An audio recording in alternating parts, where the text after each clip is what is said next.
Three, two, one.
Hello, everyone. Happy Saturday, Sunday, whatever the hell time period you happen to be Who in. knows?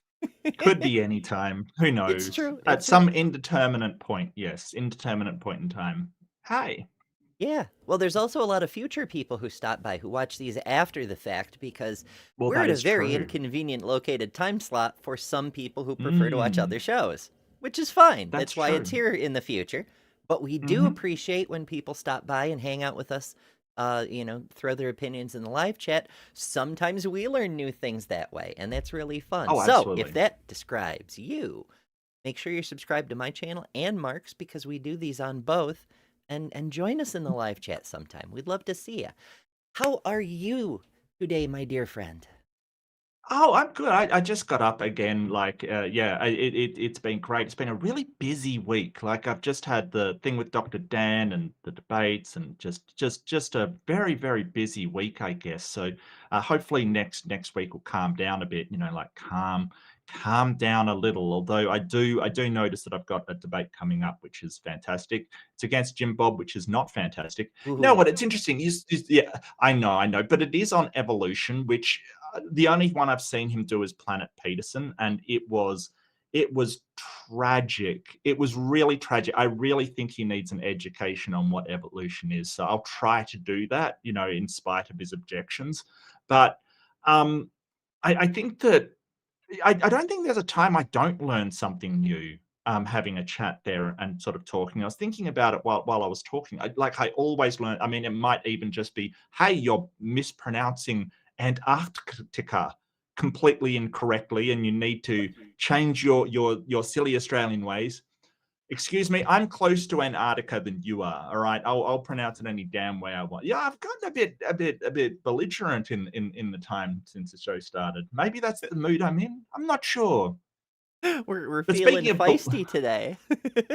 a little bit, but speaking of feisty and belligerent, I this debate, and I just want to go over my thoughts because I really want to give my thoughts because I thought about it and I'm like, wow, like Jerry Bergman, when it's someone like Erika that just presents all of this stuff, this incredible presentation of, hey, here's what we know, this is my field, this is what I like. She has such good knowledge about her field, as you would expect from a doctoral student going through the mainstream system. Like it just you can't fake that kind of stuff. I mean, you can, but it's always obvious, like fake Dr. Hovind and I'm really sorry, but fake Jerry Bergman here, who got his doctorate at a diploma.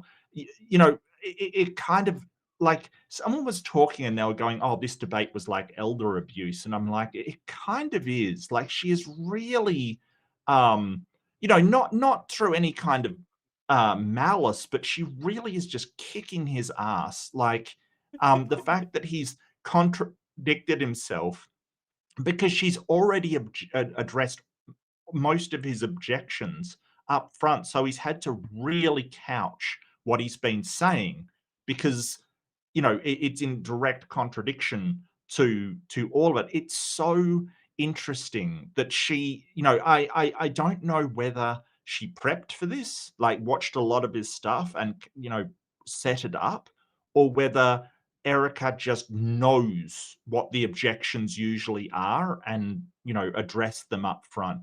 but it was absolutely fantastic. He kind of, stumbled over this and that. Just fantastic. I'm really impressed. Yeah, yeah, there's a lot to be said both ways. I'll switch us over because I mean, poor Jerry, Mm. we can see here, he's Yeah, getting up there in years. You might say he's a geriatric. Okay, I'll stop. nice. I won't Nice. stop. You know I'll you never know, I stop. found out I was on Erika's stream, she was doing a charity stream for a, scientist, I can't remember the doctor's name, but he was doing a thing, and she apparently hates puns. So I think and of course, when you tell your chat audience you hate something, it's going to flow fast and thick, like, that is the worst thing. So, I appreciate them, I love puns, but apparently Erika hates them. You know How can you do an 8 or 9 hour show with Forrest Right. Velkai and Right. not like puns? Like, you would die. You would die of pun I poisoning. Pun poisoning, yeah, I don't think that's a thing. I think that's medical misinformation, but just, um, I am not a yeah. licensed doctor, not a physician. No, no, no. But I think that I mean, so standing for truth and Donny, I roasted Donny pretty badly. I felt kind of guilty afterwards, like just marginally so, because I last my fundamentalist fails. I roasted him pretty badly because he keeps like he's got really, and I've thought about this. He's got two kinds of people that he puts up in front of the world. One is young guys like Raw Matt that you know Raw Matt. I don't want to be mean, but as far as No, be like mean. science, Fuck that well, as guy. far as science is concerned, he could not find his ass with an atlas. Like he really has no idea. He'll kind of come out with these random things that is like, oh, I've solved this problem in science. And it's just like, oh man, that like you don't even understand the problem, much less giving a solution. Like it's just wow. And the other one is credentialed older gentlemen that sort of aren't really doing work in their field anymore. And I said after I debated David McQueen, rest in peace, David McQueen. He was a nice guy, but I think he was wrong. Hello, hello. Are we back on? Let me give me a second to check my phone. Okay, it looks like we're still going. I'm putting the things back together as quickly as I can, so give me a moment to get Windows back open so I can bring Mark back. Adventures, live broadcasting, technology and things. Oh my goodness. After the last time I had a crash, I should have known that was Hello, gonna my gentle happen. and of course very modern apes. My name is No, Eric. don't hush, Erica. Oh goodness. All right, what are we? Right, we have to go back in here. Camera back on.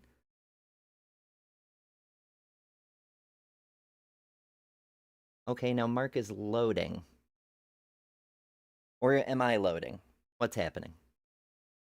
Did I break everything again? Okay, I can leave and re-enter maybe. okay, there you are. It's Okay, probably I my am here. system is being slow. I am here. Hooray! We're getting there. We're making progress. All right, let me Here we fix your come to window. save the day. Do do do. Everything's out of shape. At least the chat came back in the right place ish. Ish. it's Better than nothing. something. Oh goodness. What a It's freaking okay. mess. I Okay, know back over tech issues. here. Tech issues are. All right, at least the debate thing isn't about where it's supposed to go. Oh, fix the chat. Go. Fix Mark's window again. See, this is what I get because, Mark and I are usually on opposite sides, but because our nameplates are in this direction, I went and switched us for this show. So we'd be Okay. in the right orientation. Even though the overlay isn't up because it. God damn it. I'm hitting all the wrong buttons. I'm working quickly, folks. There it is. It like covers part of her head, especially when they're in like the 3 window with Donnie in there. So I took it down for this time. But that's why we're arranged in the positions we are.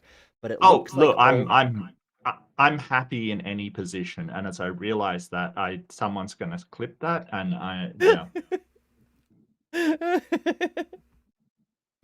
story of my life. Or wowzers. Gutsick. Okay, where the hell were we? 40. This is why I write this down. 4852. We don't need it right this second because we were still offering initial thoughts, but I like to have things set up. Oh, it's all good. It's no problem at all. Take your time. I'm happy chatting with chat. We've got some amazing people in chat to chat to. We've Oh, got yeah. Maya, and we've got Jedi, and we've got Christy and Slays, and we've got Brent, and we've got who else is in there? The unlucky Legume. I'm sorry, I didn't even say hello to them. And Bryce Binning is in chat. I'm just going to shout out some, and Spooky Bedhair, which is always trouble having a Spooky Bedhair in chat, but you gotta like it. Oh, hi, Glacier. I was talking with Glacier the other day. Like, yeah, we were chilling together. It was great. What was that? I think that was on Breakfast Tacos. It was Neat. somewhere. Take my position. Yeah, no, I got you, Brent. The 2 banes of the streamer, the clippable innuendo and the tech issues are the 2 major I know it's the banes worst. I of was the just streamer, thinking, live like, streamer. from now on, like I switched to OBS because I can't afford StreamYard anymore, and if I have to switch to something, why not do the thing where I have all the control? Now, in fairness to OBS, it's not entirely its fault that the whole computer crashes, right? It's the fact that I've got the setup so that I have like a gazillion windows open and it chews up all the memory and then the system crashes, and that's just not nice to my poor computer.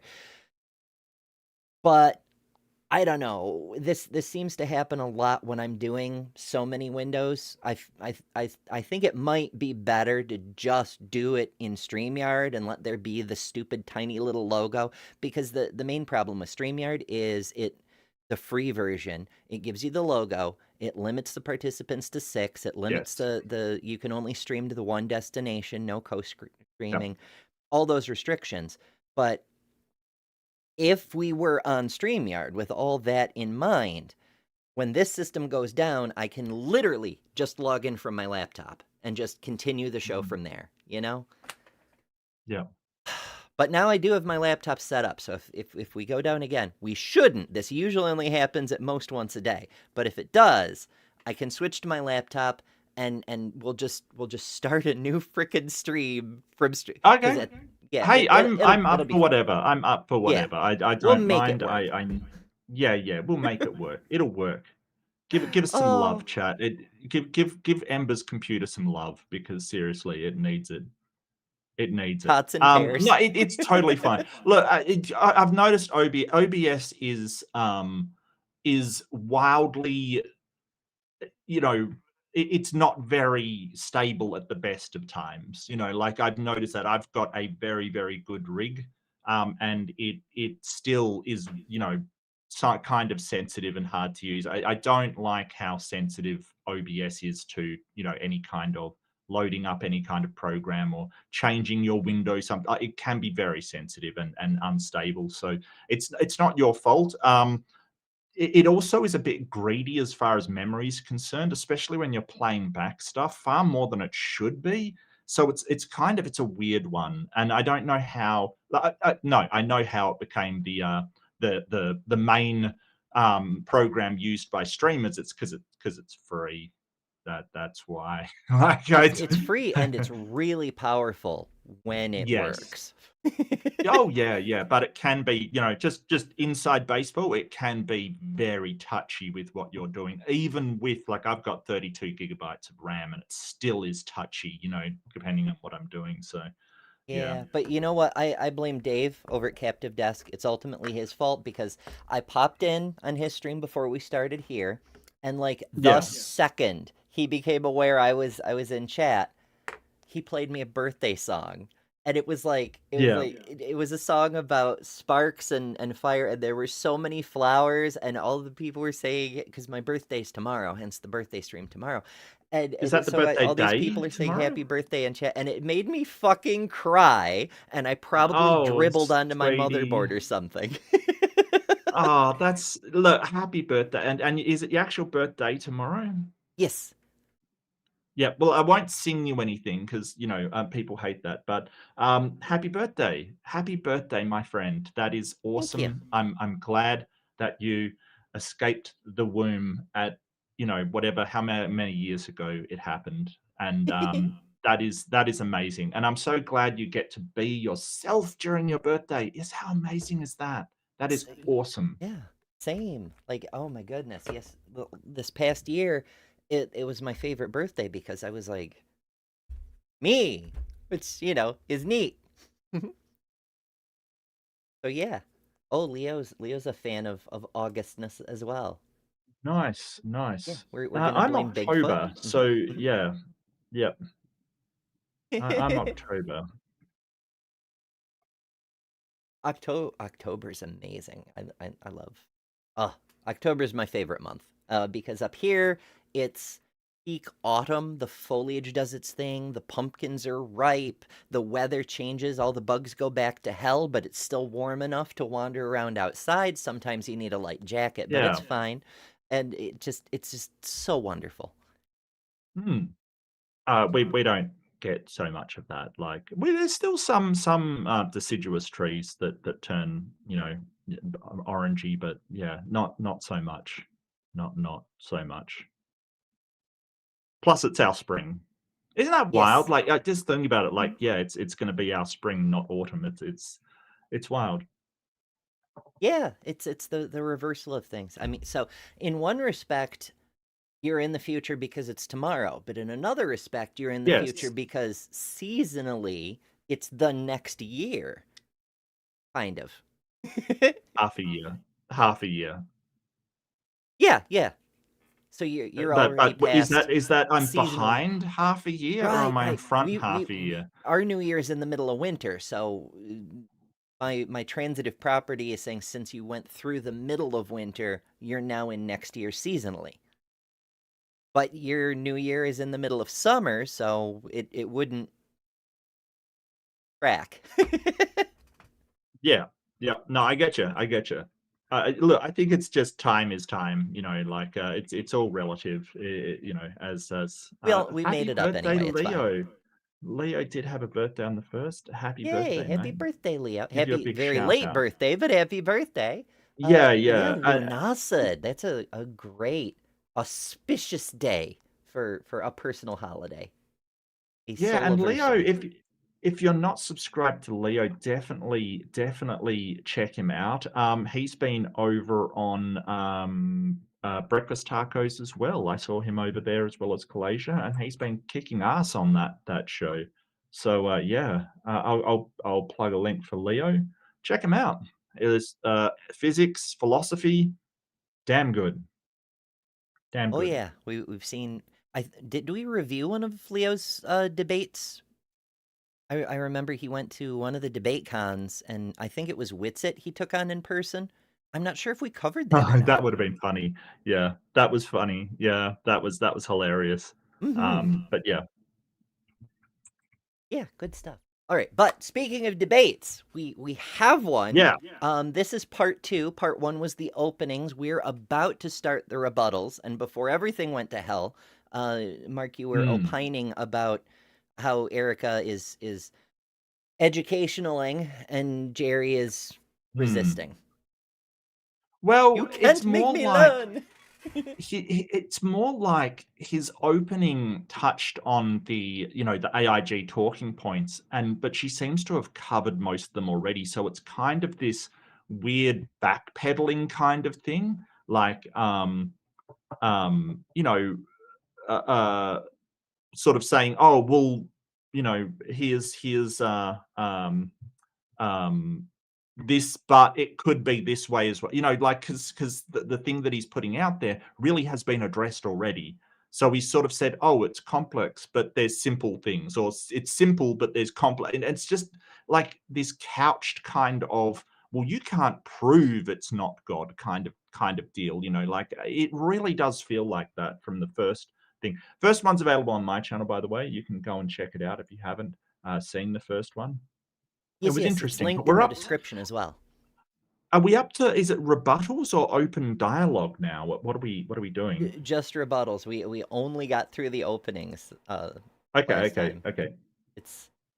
It's crazy. But yeah, it's part 1 linked in the description, but there's also a playlist. You can check out all the debate reviews we've done, all the way back to the very first one, which wasn't even technically a debate review because we didn't start calling them that at that point. This is number 97.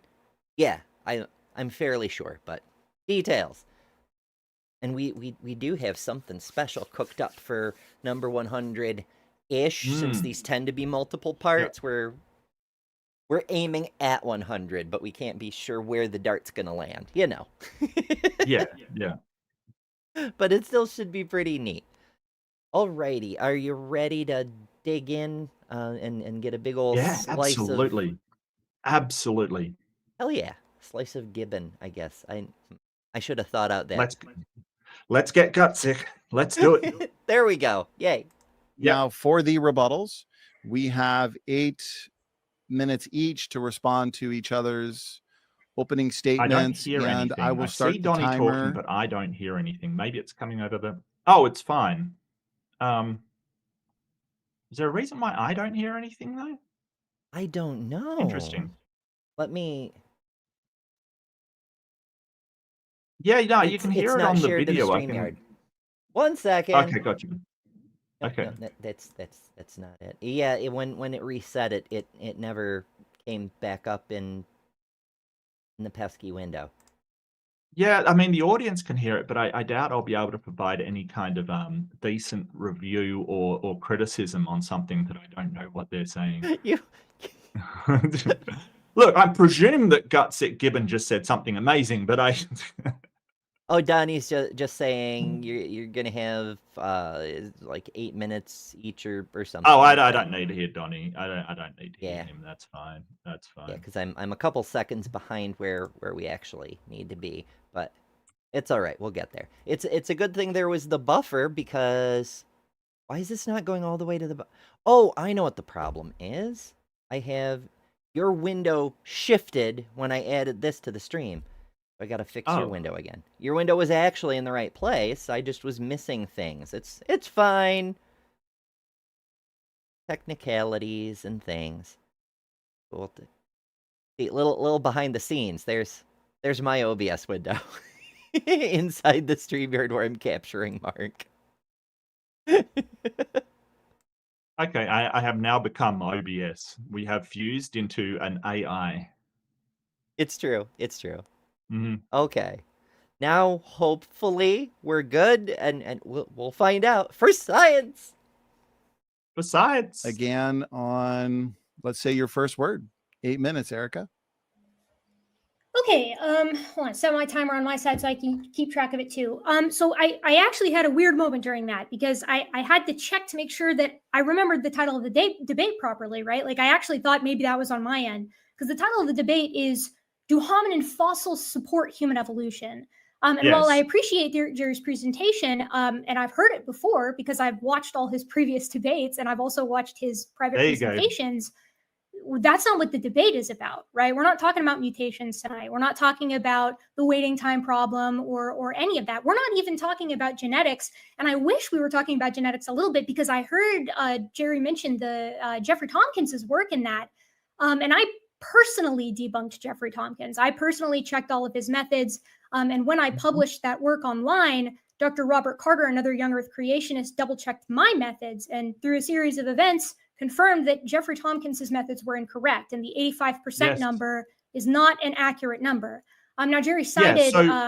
just just quickly, that was something we brought up last time, that he seemed to not like, because I had to check the topic as well, because it was purely fossil records support evolution. So it's true. He went off on genetics, and she's right. If you haven't seen that, she basically compared Tompkins' work, and if you got the same DNA and used the methodology Tompkins was using, it would only get like a 90-something% similarity for the exact same DNA. So it was like, yeah, there's something flawed in what you're doing here. And so, yeah, another creationist confirmed that he was using an old version of Blast, which had a bug in it. So he was using the wrong version of Blast. And two, his methodology wouldn't have produced an accurate result anyway. So it's kind of like, yeah, she absolutely destroyed Tompkins. And but what has this got to do with the debate? And I said at the time, she can definitely do the DNA and genetic kind of stuff. I've seen her address these things before. She is very knowledgeable about it, but she didn't mention it because that's not the debate. Like, I'll just get the exact. Do you remember what the exact title of the debate was? No. I'll look it up. That's okay. That's all right. Yeah, because I just have it saved as 0GG%20 debate. Sounds accurate. Sounds incredibly Yes. accurate. Yes. Yeah. I put a 0 in front of my file names when we're about to cover them, so they go to the front of my list and I don't have to search for them. Where is it? Did he take it down or something? It's hiding. It is hiding. It's Just no doubt look because for it. Erika's been doing those fundraisers. So it's there's a lot of streams. Although I did notice that Dr. Dino, as opposed to the fake Doc Dino, was in chat moments ago, and Okay. Erika shouted him out at the beginning of the fundraiser stream, saying, "Hey, we had another Doc Dino on the show a while back to do a fundraiser for him to go do some field work. So we're continuing the trend. We're making it an annual thing. We're doing fundraising for another scientist to go do field work. So yeah. Oh yeah, there's that. So the title of it, do hominin fossils support human evolution? So it's very specific what this debate is about. It's like not even fossils, it's hominin fossils, which, as we mentioned, like going in against Gutsick Gibbon Erika on hominin fossils, wow, you've got to have some cojones to do that. But it is like he is so far outside the topic, and I'm glad she brought it up and just didn't continue onwards. Is attacking this specific branch of evolutionary science an ad hominem? Which branch? The study of hominin fossils. Wow. Okay, you are punrific today. That's fantastic. I love it. Yeah, absolutely. I think it's an ad hominid is what it is. It's an ad hominid. I think that's what it is. I will never stop. Please. That's what killed my computer. I made the pun and it just said nope. Pun poisoning. Yeah, that's it. Nature paper, I think what he's getting at is the Richard Bugs number, but that is not the same thing that Jeffrey Tompkins was trying to measure. And that's not the same thing that the 2002 paper was trying to measure or any subsequent paper. What Jeffrey Bugs's number is referring to is a nucleotide by nucleotide comparison, which you can get that to be 85%. Again, that's not what Tompkins did. It's a separate thing, but that also reduces the human to human genomic similarity down from 99.9 to about 94%. And then humans and chimps are still more similar than rats are to mice, African elephants are to Asian elephants, and lions are to tigers. So I don't see how that helps, but I'm just going to set that aside for now and move on to what I did decide to write down my notes for Jerry's opener that was relevant to the debate tonight. So first he talked about the Piltdown Man and Nebraska Man and all that kind of stuff, all the classic creationist talking points that I've heard before. Off topic, but I just want to mention We always speed these videos up because creationists talk so fucking slow. Erika, though, this is normal speed. Yeah. She's very quick, very efficient with her Mhm. language. Yeah, absolutely. And she manages to condense a lot of points into one. I think there are people that talk too fast, but I think Erica's really good at sort of pacing. I think there's some times where you do have to slow down a bit, and I think that I worry that science communicators do talk too fast, but she is very good at sort of outlining exactly what she means. Uses analogies, tries to use descriptive language, and I think that's overall pretty good. But you're right, she does. Creationists, I don't know if they just want to burn up time or whether they want to have a sense of gravitas kind of thing. But it really is, yeah, they sometimes talk incredibly slowly. The Maybe it's just age of theatrics. the people that he's rolling out, perhaps. I don't know. Yeah. I think I don't well, she has done a lot of debates over the years. All Mm, things especially for, that's someone who's true. busy with PhD studies. So I think Yep. she's extra efficient because like when you see her on a show, she'll take her time to fully explain stuff and make sure the viewers understand or the caller understands depending on the show. But in these Yep. cases, she's timed and she's like, I need to hit this in this amount of time. That's all I get. So she's just doing it. Don't really care about that because it wasn't creationists that debunked any of those. It was other paleoanthropologists who did that. And every time they did, it caused extensive scrutiny to be applied to every other fossil of the fossil record to make sure that they were all legit. So we're not looking at any hoaxes sitting around in the fossil record at present. But even if we were, even if that was a real threat, I really don't think that creationists want to play this game, considering the number of hoaxes that are found in biblical antiquity studies, right? So, setting all of that aside, and paleontology generally, and every field of science, there are always bad-faced actors. He talked about debate amongst scientists with regard to specific theories and specific family trees. That's true for species. That's true for, like, is Australopithecus afarensis the specific parent species of genus Paranthropus and genus Homo? There's some debate on that kind of stuff.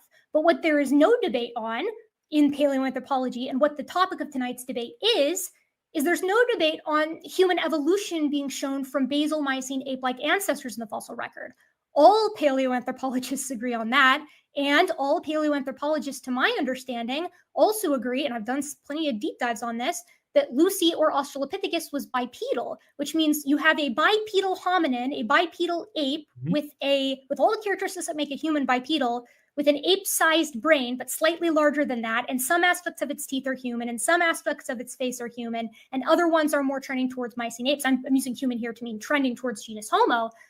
That's an ape man, right? We have about as many ape men as you could want. We have every possible stage along the way that you need. Right.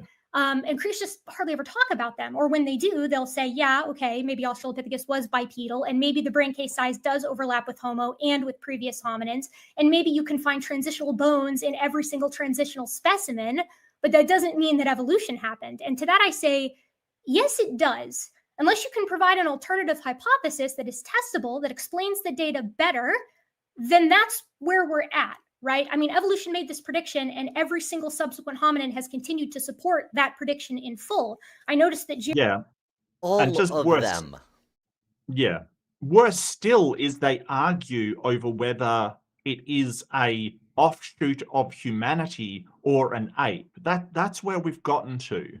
Some creationists think that, oh, well, Lucy was, or Australopithecus afarensis was a sort of a offshoot of apes, and was just, they don't believe she stood upright for some reason, and that she's just like an animal according to them. I mean, we all are, but never mind that. They've got this weird idea that we're details. not.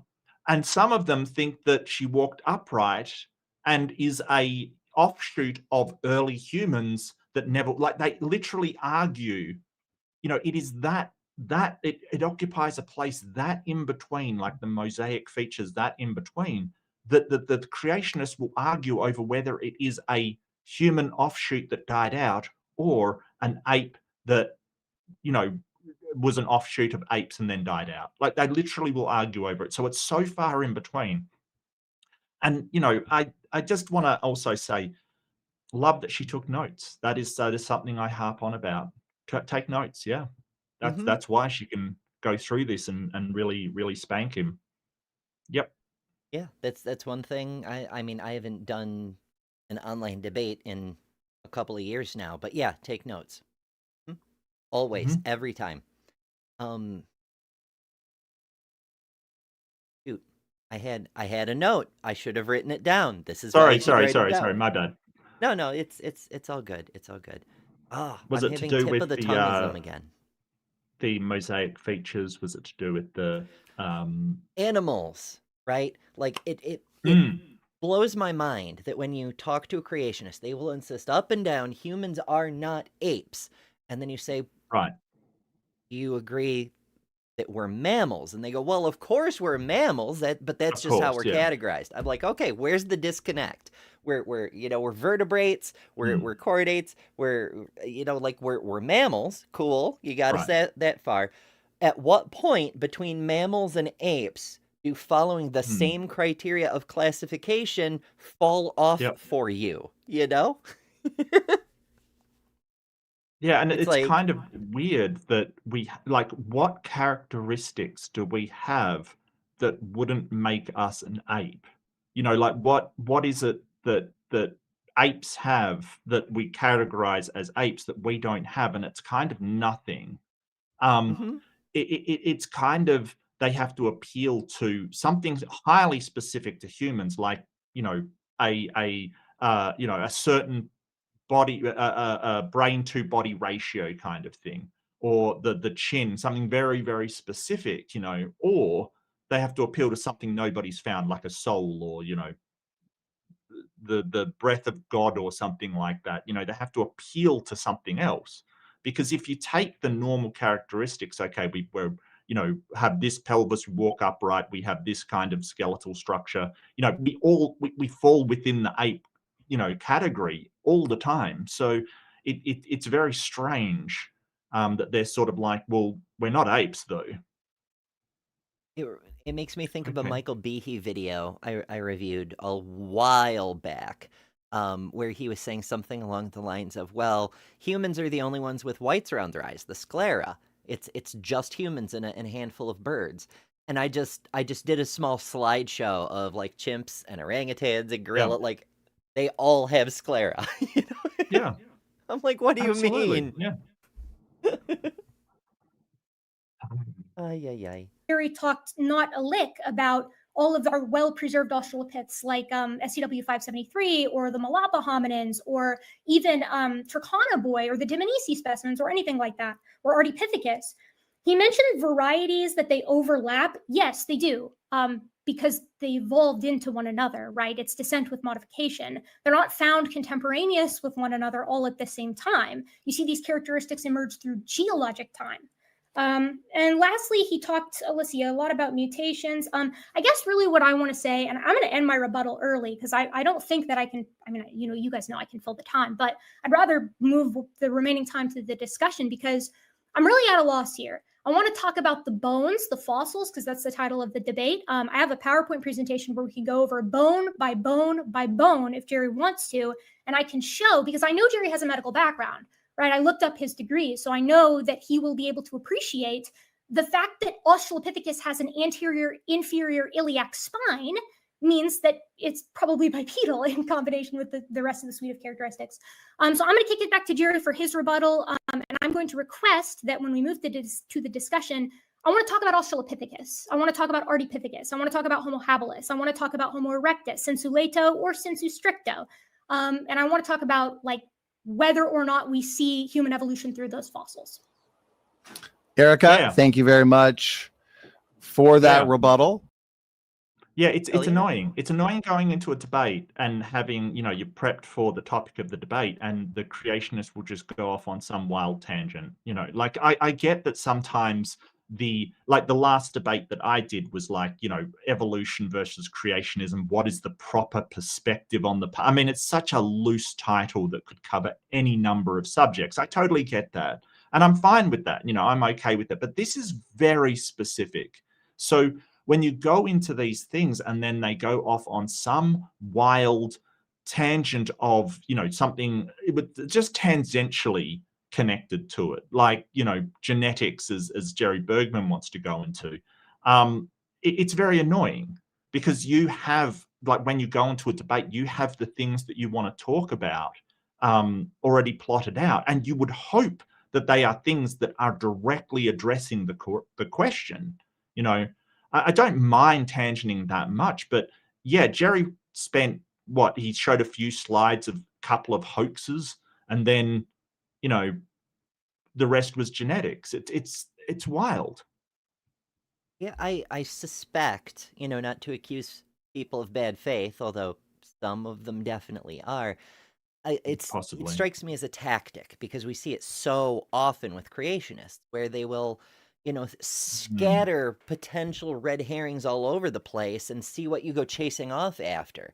So that by the time you get near the end of the debate, you realize suddenly you've been chasing down you've been trying to play whack-a-mole with all this bullshit, and the actual Yep. topic never got addressed, because that's as close as they can ever get to winning, is saying, hey, we never actually talked about the proposition. Right. It's just not demonstrated. I guess it's a draw.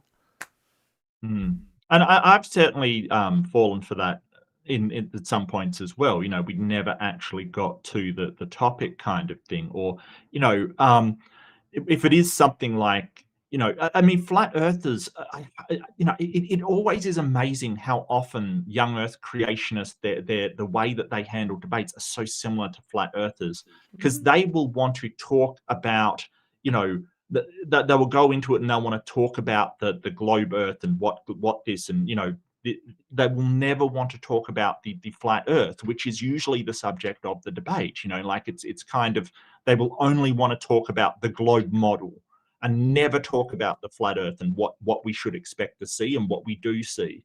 So it's a problem, and it like you say, it is kind of a tactic. Maybe it isn't, so just because something's a debate tactic doesn't mean it's dishonest, right? Doesn't mean that it's disingenuous. It just Right, like means they that see it's a it. debate tactic. Yeah, they see it modeled from people who are dishonest, and they think that's just how it's done. Which may be why they'll do it, because like it's also the same thing. It's a Mott and Bailey ultimately. All these conspiracy theories are a Mott and Bailey. Right. They'll be like, oh, we want to argue over the age of the Earth. But where does that idea come from? They're actually trying to confirm the Bible. And to the credit of creationists, they actually say so. We believe this because Bible. But flat earthers do the same thing. Mark and I were in a debate together against Flatzoid and another flat earther. And we drilled and drilled and drilled and drilled and drilled to get to the bottom of the damn thing. And ultimately, they both said, oh, we believe in flat earth because the Bible says so. But they don't want to talk about that. They don't even want to talk about flat earth. They want to talk about your model and show how it's a big old conspiracy and all of science is lying to you. Your model is wrong. And therefore, theirs is automatically true without ever actually supporting it. But it's all just a shell, so they don't have to talk about whether the Bible is true. Right. And it is a sort of a God of the gap, sort of a trying to make the gap that they can insert the God in, which is wild. But even if evolution was completely wrong, just say it was disproven, we found a Precambrian rabbit. So a Precambrian rabbit's kind of it's a shorthand for something out of place in the fossil record. Like the Precambrian, we should not find any mammals there. We should not find rabbits. We should not find anything like that there. No birds, nothing like that. And if we found one, it would instantly disprove evolution, or at least it would disprove our current model of evolution. But we've never found one, right? So the Precambrian rabbit is just a shorthand for something out of place in the fossil record. And it's kind of like, even if evolution was completely disproved, it wouldn't prove that their God did it, right? It wouldn't prove that. Like, there are people that subscribe to aliens did the whole thing. And it's like, well, yeah, I don't believe that either. It sounds very far-fetched. There's no evidence for it. I don't believe that either. But, just proving evolution wrong doesn't get them one step closer to a God. I guess it does, like a tiny bit, but there's, this whole idea of, well, I'm going to prove yours wrong, so mine is right.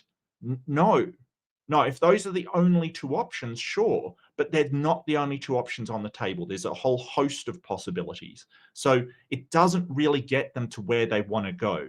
What this is, and I want to make this perfectly clear, what their attack on evolution is. Their attack on evolution is because they are losing people because they try to say, hey, the earth was created in, X days and Adam and Eve and all of this stuff. And evolution proves that incorrect. That's why they're attacking it, because they're losing members because they insist on this fundamentalist attitude. And when their members of their churches and their flock find that out, they're like, well, that's when deconstruction begins. Do I believe them on the rest of it? And that's a problem for them, because religion's losing so many people. This is their attack on what they see the problem is. And just like, they say, oh, well, we're in a war with the unbelievers. We've got no idea we're in this war. We're basically just going, hey, we're just following the science. That's all. Like, this isn't to try and destroy your religion at all. Yeah, we don't care. We care when they try to use the religion to try to dictate laws and things. But if you want to believe stuff that's demonstrably false, if it makes you happy, freaking go for it. I believe it hurts your life. Like, I've said a number of times that when you disable your critical thinking in order to force yourself to be able to accept something that is incoherent, you render yourself vulnerable to all manner of stuff that takes advantage of your lack of critical thinking. But if you think your life is better by doing that, then by all means, freaking go for it. But from the creationist side of things, the fundamentalist side of things, they just see we're losing people. What's going on? Oh, the secularism. It's spreading the science, which is causing people to deconstruct, deconvert, and from their perspective, puts their souls at risk. Shrink it down for the tiny little brains, and you end up with secularism and science causes deconversion. And that's the war as they picture it. And it's an adventure. And we're not even aware we're in this fight. We're just like, hey, we're just over here doing science and following that to its conclusion. That's it. Yeah, it's an unfortunate side effect of humanity as a species learning more, that facts contradict the incoherent mythology. It's just, it's not intentional. It's just a side effect. And the process you described is exactly what we see. I met Godless Granny in Kentucky when we did the ARC protest, and her deconversion story is exactly those things. She was a fundamentalist until she could no longer deny the fact that the flood never fucking happened. Right. And that made her question everything else. If the flood never happened, did Eden not happen? Well, it turns out Eden didn't happen. Well, if there's no Eden, as Ken Ham says, if there's no Adam and Eve, there's no original sin. And if there's no original sin, why do you need Jesus? And it all crumbled for her and so many other people. Yeah, and that's basically, it's, Mm-hmm. Yeah, I love that from Miranda. So unfair that facts have an anti-religion bias. Yeah. It is what it is, There it is. Okay. I had to reset my chat. I have so many windows open. There's a special window to make the pop-up thing happen, and I had to reset it to make the thing visible so I could make it pop up. I need to do this more efficiently. We'll get to it. That's a good point, Maya. Thanks for suggesting. Like, it'd be awesome if we did Leo versus Hoven and had bingo cards. That would be great. That would be fantastic. Actually, that would be hilarious. Oh, for sure. Yeah. Yeah. Yeah. We we could possibly do that. I think we have that thing planned for around about the 100th episode. But after Mhm. that, sometime between 101 and 103, we could possibly do we'll discuss later. But there's a possibility before the end of the year. Oh my. But let's let our aged friend do his rebuttal before he has to, go to bed because etc. And Oh, John's here, godless engineer. He says, I Yeah. just want to point out that Ember agreed I'm a king, whatever that means. It's Look, it's good to be it's the king. I've heard that rumor, yes. It's probably true. I mean, if I said it, then it has to be true. That's just how that works. before we hand it to Jerry as moderator, I will say that that is a fair point. What I would like tonight is a real comprehensive debate on the question, do hominin fossils support human evolution? So I would really like to see a lot of interaction with the Australopithecines that Erika talked a lot about, Homo habilis, and all the other hominins, sticking as much as we can to fossils, to our live chats. We do have over 2,000 people nice that watching Johnny between both chats. found. Look, nice that Johnny found his spine after Erika, really pointed it out, and but look, I think that at least he's. I want to see how well he's going to hold his feet to the fire. Yeah, yeah. And also that reminds me of a thing from earlier. You mentioned you talked about Donnie on Fundamentalist Fails. He's been getting a lot of attention lately. Creaky Blinder Mm. just did an episode.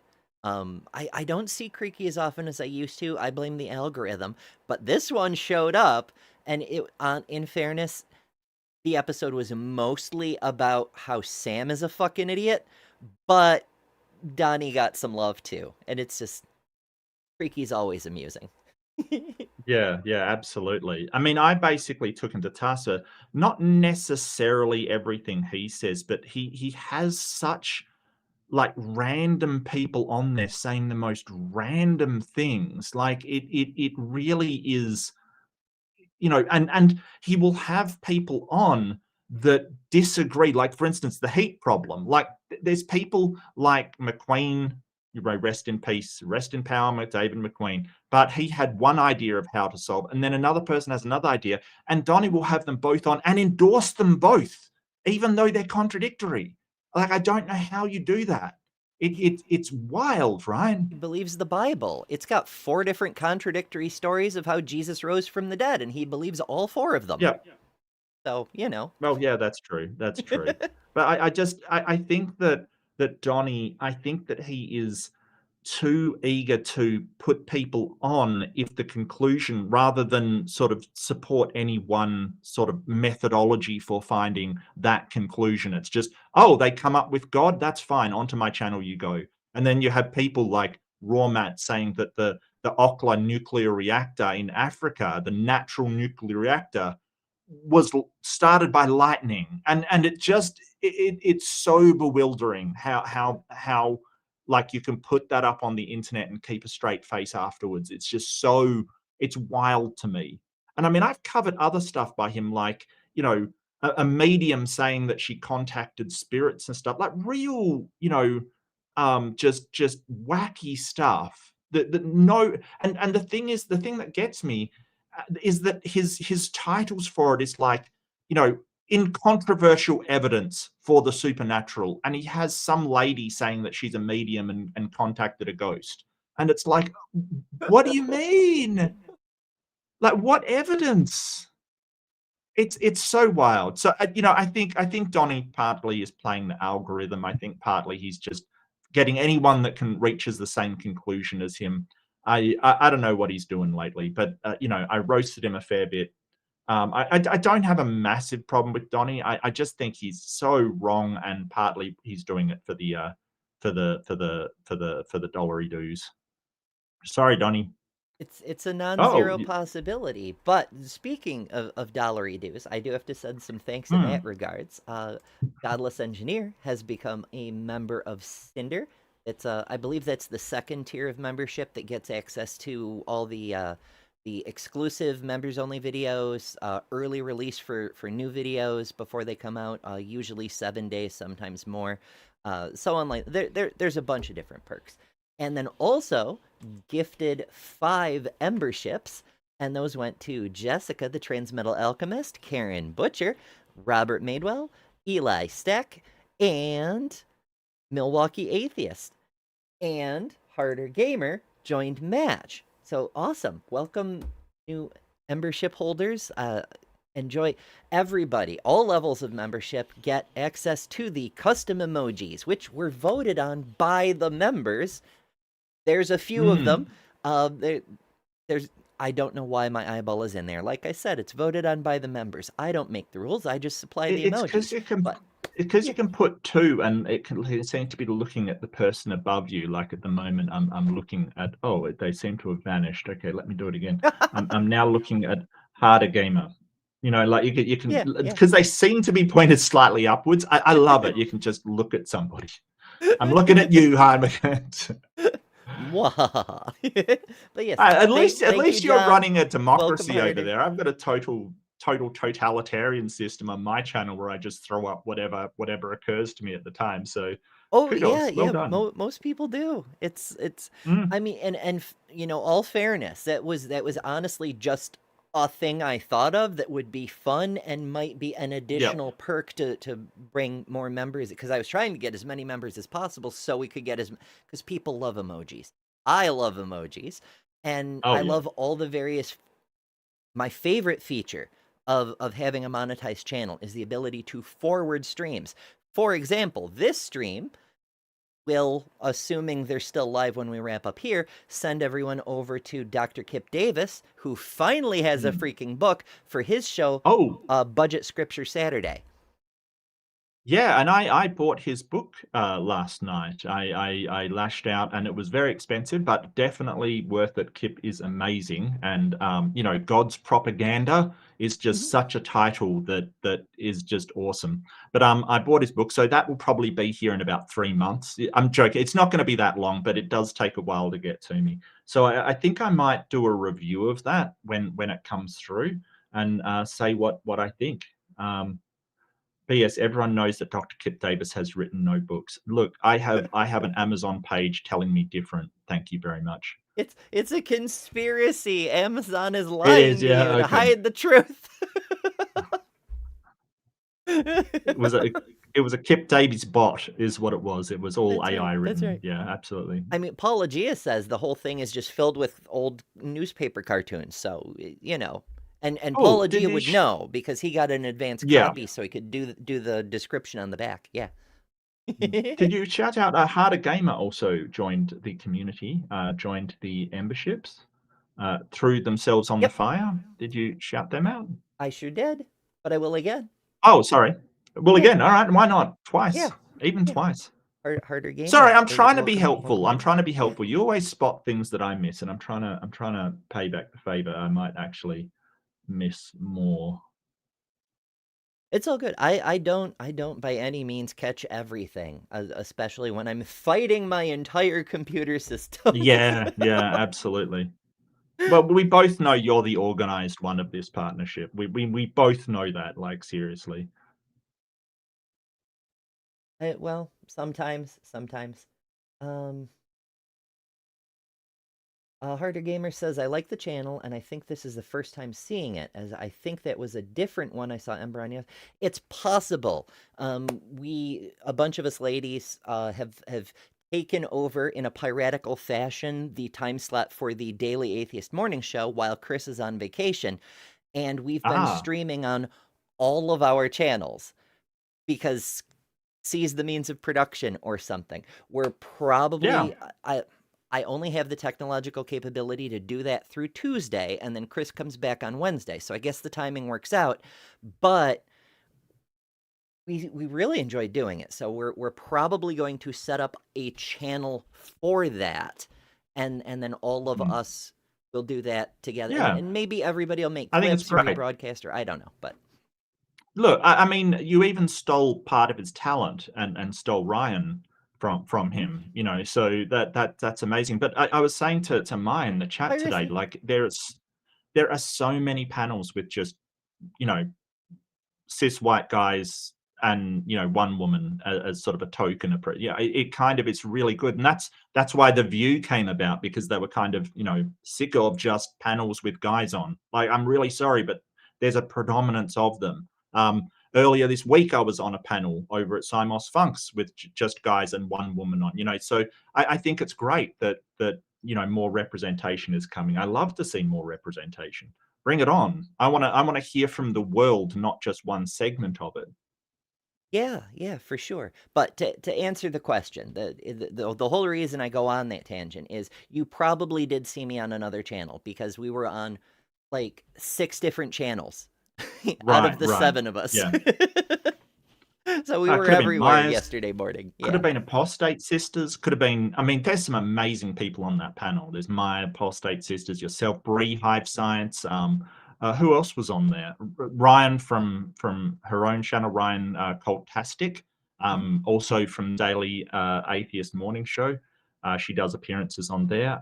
Who else was on there? There was just a fantastic group of people, really. Yeah, AJ. Oh, from Ways to AJ, yeah, Human. AJ, Yeah. Ways to Be Human. Yeah, just Yeah. fantastic. Yeah, all kinds of good stuff.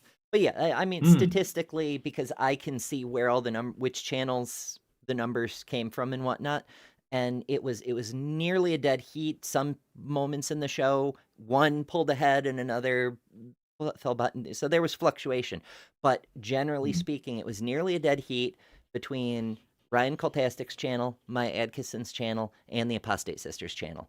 The 3 of them together had the lion's share of views across all the channels.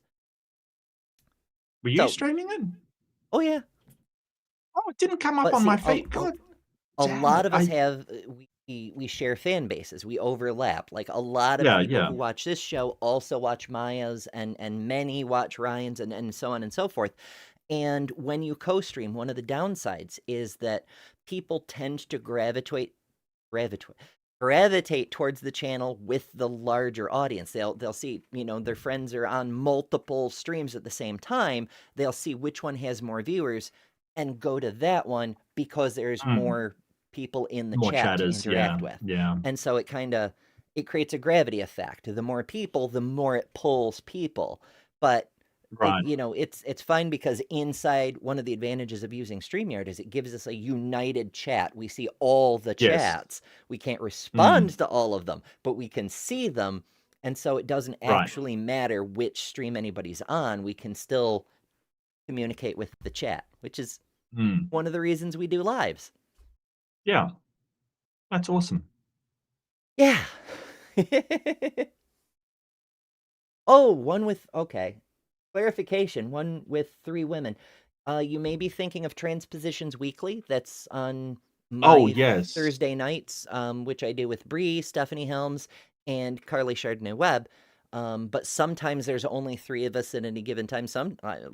The previous week, there was only 2, because Bree was off on an adventure, and I was having other things going on. So yeah, but say lovey. Yes, there's a lot of channels, but that's a hell of a tangent, which is why we have a tangent emoji. So, yeah. Oh yeah, tangent queen. Yeah. All right, now let's let Jerry do his thing. Yeah. We're really just stalling at this point, Ember. You know we are. This is gonna be interesting, but Jerry, come on, man. Seriously. Okay, yeah, it was Transpositions. Yeah, I do a lot of shows. That's why I have all my links on a website. It's like a link tree, but it's got a .com. It's better than Ember, like this channel, .com. Which is in most of my screens, like this one. But there's no room for it on this one, because we need room for the viewer. So yeah, but that's why I do that, because I'm in a lot of freaking shows. But yeah, okay. Now let's continue. So super chat questions will be priority at this point. It looks like we've easily got over 20. So if you do want a really good chance at getting your question engaged by our debaters tonight, Erika and Jerry, send in a super chat.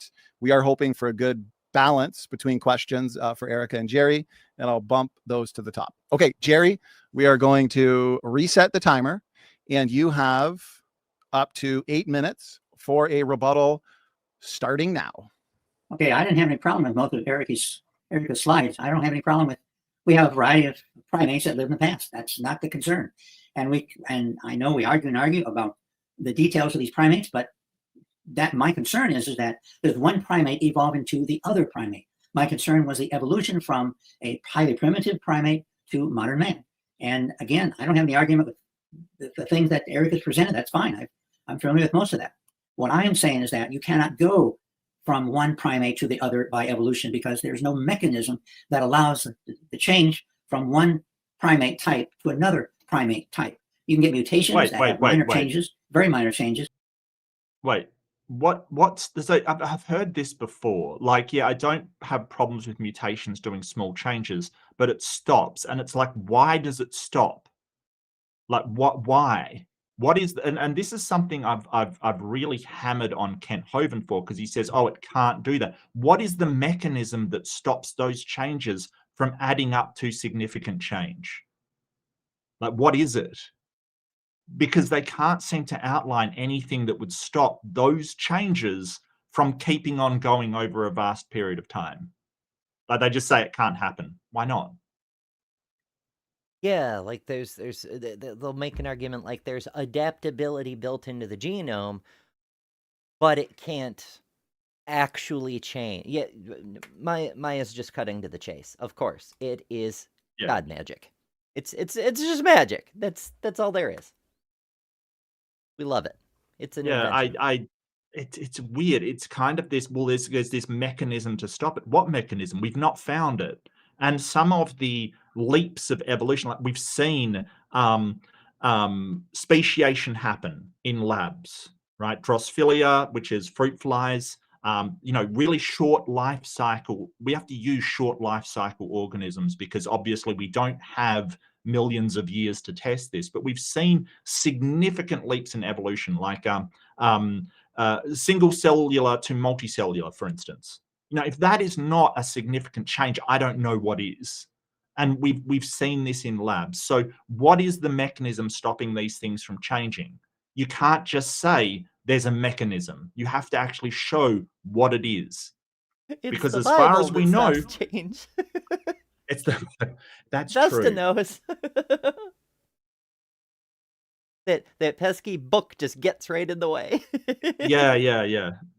It's a bookmark. Yeah. The Jesus it just particles. stops it right. Yeah. It's a very tiny gap for God to fit into, but he's impenetrable. So You're basically saying that the Bible cock blocks evolution. Thank you. I mean,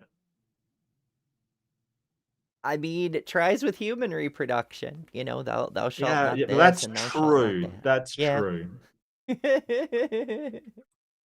You never get the number of mutations you need to go from one primate to the other. And what Erika has done is she's had a lot of animals, lines them all up and say, well, here's one slightly more complex, here's one slightly different, here's one slightly different. She lines them all up and assumes that from the one primate, the others evolved. And I am saying, and these charts I showed simply show that what we have is a lot of different primates. And the same thing is true with so many other claims of evolution. And therefore, I think what she's doing is fine. It's interesting when I think I got more and more into this, and I realized, because I've done a lot of reading about these fossils, and I realized this is kind of an exercise in futility. And I came across a number of studies that conclude that Lucy is a pygmy. And I thought, this is absurd. But when I looked at some of the studies, some of the claims that people made, this may be wrong, but it's not absurd. And so drawing conclusions from fossils, from bones, is difficult. Not only difficult, but the key is to show evolution. You have to show there's a mechanism that one primate evolved into another primate, and the evidence from genetics is very, very clear. It cannot happen. It will not happen. It cannot happen. Why do people argue it did happen? Well, because, and I've spent. But why? The and evidence how? the evidence from genetics is stronger than the fossil evidence. Like the evidence from genetics, like really, puts a nail in the coffin of sort of creationists saying that we're separate ancestries. The genetic evidence is way stronger. You've got endogenous retroviruses. You've got chromosome 2 fusion. I mean, Erika just mentioned the similarity. Why do I feel like he wants to go back into the genetics kind of thing? Like he's really angling at this, but he's sort of saying, hey, you've got a transitional fossils, mosaic fossils with features of both. And, you know, we've got this for so many organisms leading up to and including mosaics for ape and human, right? Or more basal ape and human. But you've got to show that that evolution can happen. What do you think that does? Like, why is it there? Did God create, you know, chimpanzees and the other great apes, create humans and create things that share traits of both, only for them to die out for some reason? Maybe they died in the flood, but not just in between, like not just like Australopithecines, but also, you know, Homo habilis, Homo erectus, and going back the other way, like Artie, what is it? I forget the name of it. Ah, God, I wish I knew more about fossil Oh, yeah, records. Erika just Arta- said, are Artithecus, I think it is. It's- I can't remember the name of it. it's somewhere in that neighborhood. Oh, I Ah! feel awful that I can't think of it either. Because whenever I hear her say it, I just think, yeah, Artie. Ardipithecus. Yeah, I just say Artie as well. Ardipithecus is the one. Ardipithecus ramidus, right? So it basically is sort of, you know, we've got this long line of, you know, mostly ape with some human features to like a true mosaic kind of thing, like that it shares traits of both about evenly to, you know, mostly human with some ape features. I mean, what is happening there? Is the God creating these things just to wipe them out later? Are they blueprints? Are they drafts? Like, are they draft work? It's wild. It's absolutely wild. That was weird. I meant to share L's link and it changed the damn window on me. So yeah, I'll just pin it in the chat, shall I? That might be safer. Oh goodness. I'm just breaking everything today. Oh, why am I like this? If you'd like to play bingo, Elle has created bingo cards for us. Thank you, Elle. You are a wonderful human being. And yeah, just click the link. It'll get you a bingo card, and it'll even tell you which things have already been selected by whoever is doing the selectee thing. It's fine. Yeah, we're not doing the whole thing today. We're in the rebuttals. We'll see how far we can get, but yeah, we did. Part 1 is over on Mark's channel. That was the openings. But we're not doing the whole video anyway. We don't do the Q&A, the hours of Q&A afterwards. We're just covering the debate itself. So yeah. Sometime talking to some of my colleagues at University of Michigan when I was doing some work there, and I mentioned that, well, you've got primates, you've got changes. How do we know that these changes are due to mutations, etc.? And the response was, I talked to was very honest. He said, we believe in evolution. We believe that's how we came from. We accept the idea that we evolved. If we didn't evolve, creation must be true. If creation is true, there must be a God. We don't believe in God. Therefore, if there's no God, evolution is the only explanation. And no one is saying follows. that. No. And plus, there are people that believe in a God that absolutely support evolution. In fact, you know, some very, very good scientists. Who was the Human Genome Project guy? Another tip of the tongue thing, because he was just talked about the other day because of his vision of waterfalls and shit. He saw a frozen waterfall one time, and he's like, "Oh, there must be a God, and it has to be Jesus." Francis Collins. That's it. He's very, very, very good geneticist, right? Like, don't take away that he, you know, is a creationist and, you know, kind of thing. But he is sort of worked on the Human Genome Project, he basically states that the genetic evidence alone disproves young Earth creationism, right? It just does. There is no possible way, looking at the genetic evidence, that Adam and Eve can be true. And this is what annoys me about Donnie. He'll say, "Oh, Adam and Eve have been proven correct. We have a Y chromosome ancestor and a mitochondrial Eve." And it's like, Donnie, they were like 100,000 years apart. Like, it doesn't, like, if you want to take the science and go, well, the science shows that there was these ancestors, well, you've got to take it that they are that far apart, because that's the same genetics. It's wild. Yeah, Yeah, well, look, that's I'm sorry, go ahead, Ems. I was just going to say that's the beautiful thing about conspiracy theories like creationism, like flat earth, like no moon landing, like transphobia, like anti-vax. All of them, they're self-debunking. Right. Whenever they make a claim, whatever that claim is, if you actually look up what they're referencing, it directly contradicts the thing they say it Yeah. means. Every Yep. single time. It's amazing. It's like a superpower. Yeah. And so the fossil evidence, we have this overwhelming evidence that there was a long, steady progression towards humans. But, for you to sort of turn around and say, well, you've got to show that one directly evolved into another, it's like that is so ridiculous that, and to say, oh, but it's just being motivated by having to prove that a god doesn't exist. No, it's not. It's not. Like, even the freaking Vatican accepts evolution. The Vatican. Yeah, it's so. I mean, how I remember being in middle school and having this grand idea that I would make it my life's mission to unite religion and science. But because I grew up in the US, I had this idea that religion meant Christianity because we weren't taught there were any other religions. But never mind that for now. Basically, what I had in mind was getting the gospel to play nice with science. And I was like, well, this one's an easy mode. Evolution is just the mechanism by which God did the thing. That's it. Right.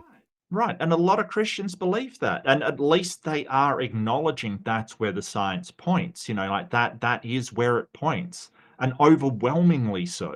Like, this is just the fossil record. Like I said, when you go into genetics, he wants to change it to genetics. You're not going to enjoy that, Jerry.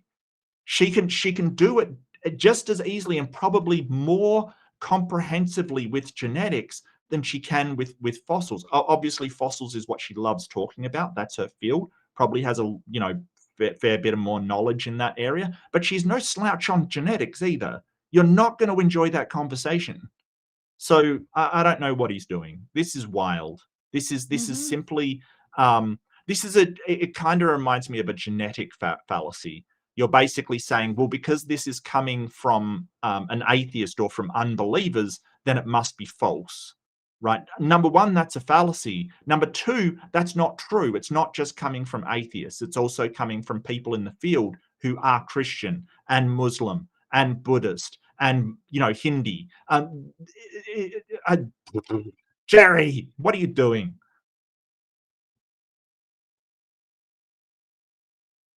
I had to chuckle at the irony of it being a genetic fallacy, invoking genetics. Yeah. Mm.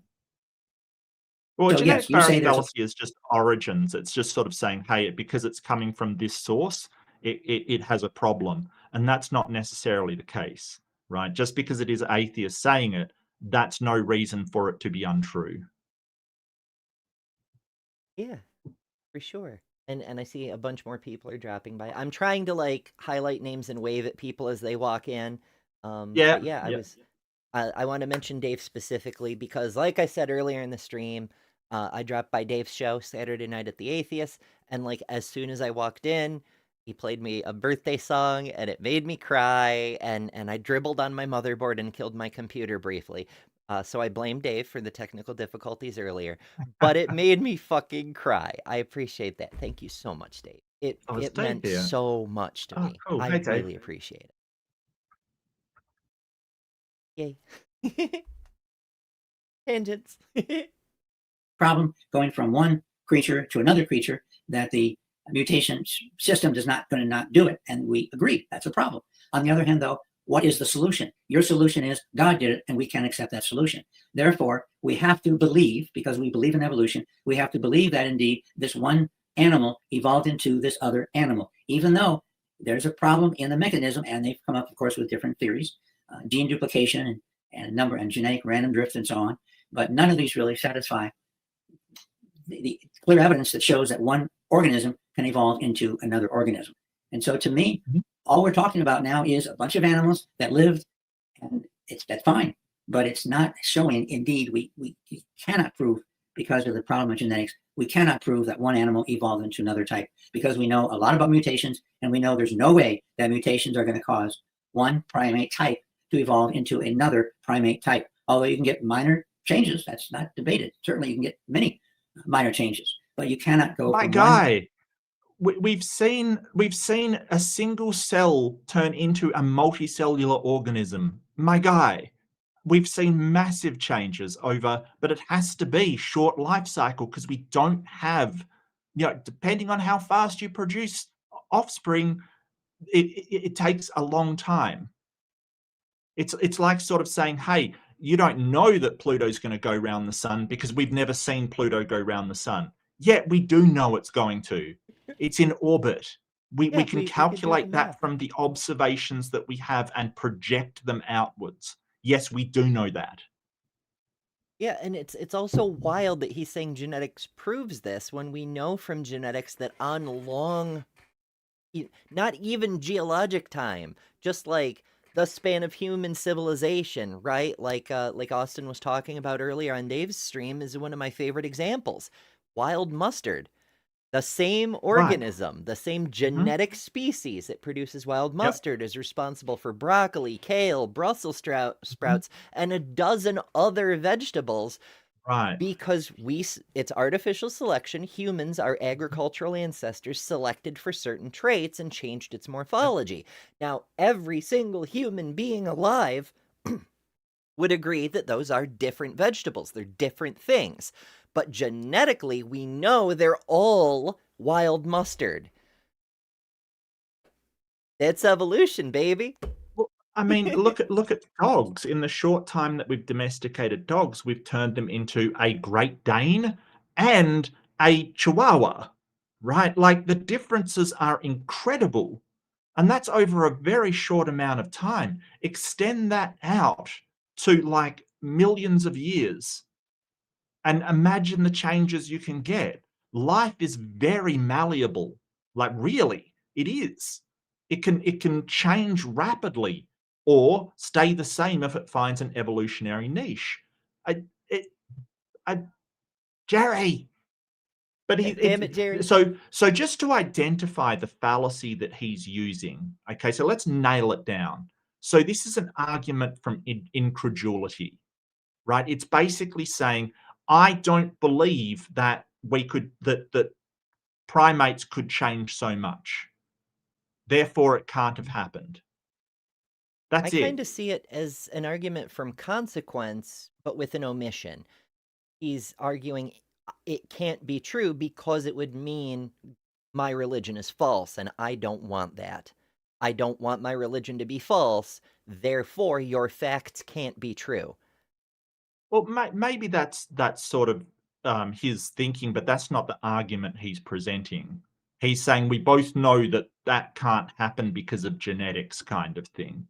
But yeah, no, I get what you're saying. Yeah, he's kind of going, I'm sure that's sort of part of why he's saying it, and why he's saying, oh, it's atheists trying to undermine the church, kind of thing, because that's what we do, obviously. That's all we live for. That's our entire lives. I am being very sarcastic.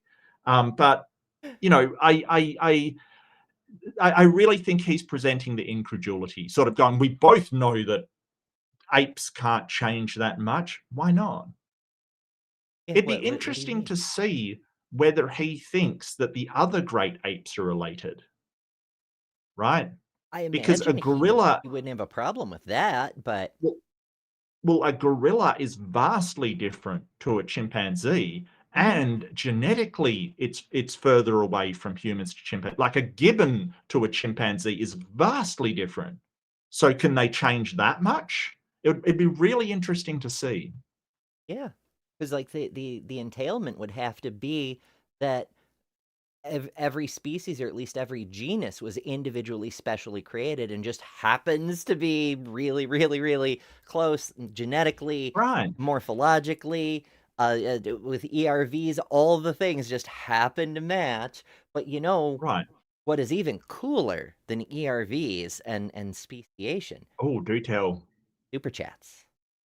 At Nice. least they make me feel better. So we've got a couple. I am compelled by capitalism to shout them out and say thank you. And the first one goes to Jester, former Lord of Shenaniganery, who sends $2. Thank you so much, Jester. And says he's admitting everything. Is this the GG re-upload? Yes, I believe it is, because it has the little introduction section from Yes. Erika. Yeah. We skipped over it to get to the Yeah. openings, but it is in this file. But it's the same debate that she re-uploaded in either case. But yeah, Jerry's kind of giving away the store mostly. He's like still much, yeah. insisting on his thing, but he's conceding every point, which is interesting. Yeah. And my unfinished studio, who I believe may have had something to do with God literally manifesting in our chat earlier, but that's a whole separate thing. My unfinished studio also sends $2. Thank you so much. And says, how does he drive with his hands over his eyes? And that is an interesting question. I mean, maybe the glasses help. Maybe. Maybe he doesn't Maybe. drive. Maybe Jesus takes the wheel. I don't know. Ah. You There you yeah. go. Yeah. Behold. What? Ta-da, bitches. That's such an old emoji. I had to actually read it to remember what it says. It's the third emoji. It's been here since the channel became able to do emojis. Oh, wowzers. Type to another clear, different type. Although you can bring about one color to another color, mutations can cause color changes in the fur of animals. So you have a lot of mutations that can cause changes, and we understand pretty much why those mutations cause these changes. But on the other hand, there's no way that mutations can evolve a chimp into a human. It's not going to happen, and therefore, in many ways, as one friend. Technically, he's correct here. There is no way a modern chimp can evolve Yes. into a human. Evolution doesn't Correct. work sideways. It works by Yes. branching. It's Yeah, we good we pickup. share a common ancestor, Yeah. but a chimp will never be a human. Yeah, so basically he's just given the argument if a chimp can turn into a human, why they're still chimps. That's the argument he's given right now, which is just laughably bad. Yeah. Why?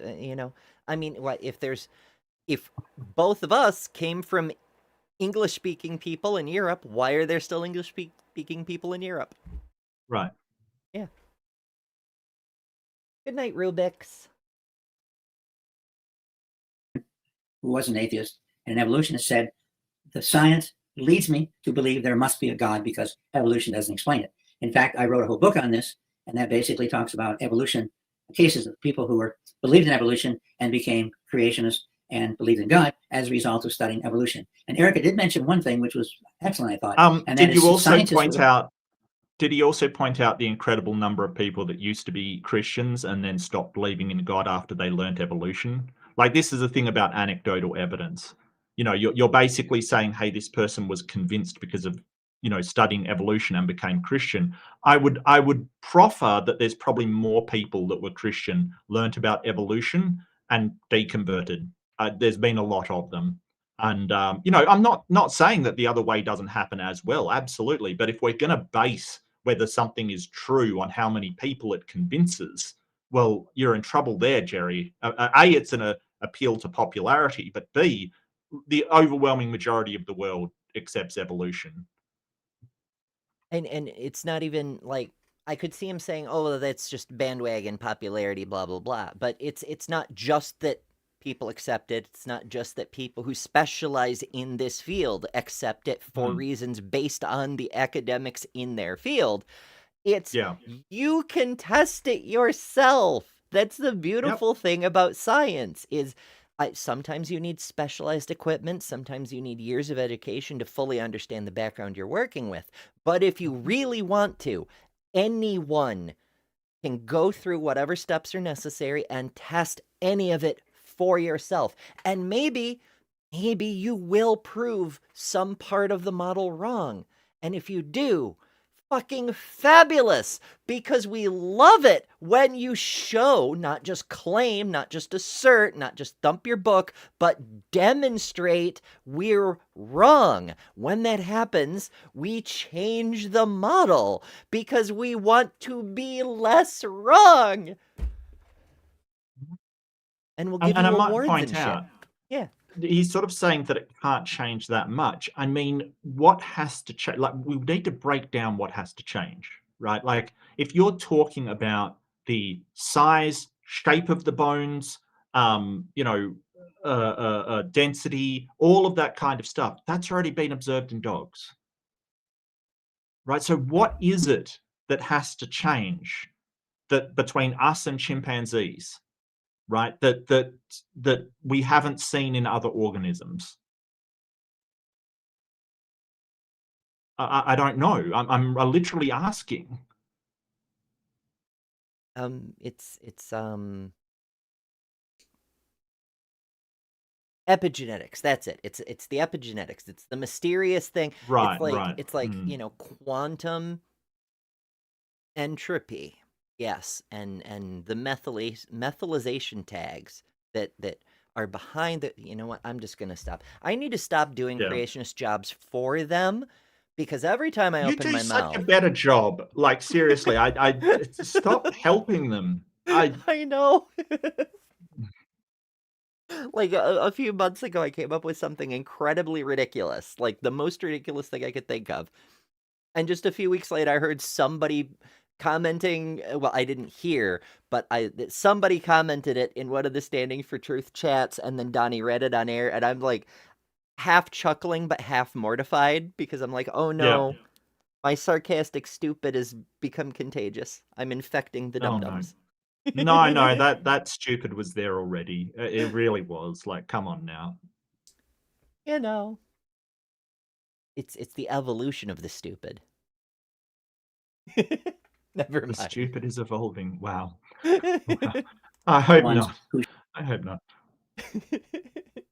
showed all of these claims that were brought up in the Scopes trial is wrong. And that's true. I have said for many years that science will prove evolution wrong. And they're doing a really good job of doing so. But in the end, science will prove evolution wrong. And so I agree. Creationists, even if we did it. I mean, if it does, fantastic. Then we'll know better. We'll have a better model, a better system capable of producing better results. We love it. In fact, it's inevitable, right? Because every time we have an idea, I like how Forrest Valkai puts it, where he says, every model is wrong, but some of them are useful. Like with Newtonian gravity, the astrophysics that Newton came up with. We knew it was wrong because he couldn't account for the orbit of Mercury. It was useful, though, so we used it Right. until Einstein gave us better math. Yeah. So, yeah.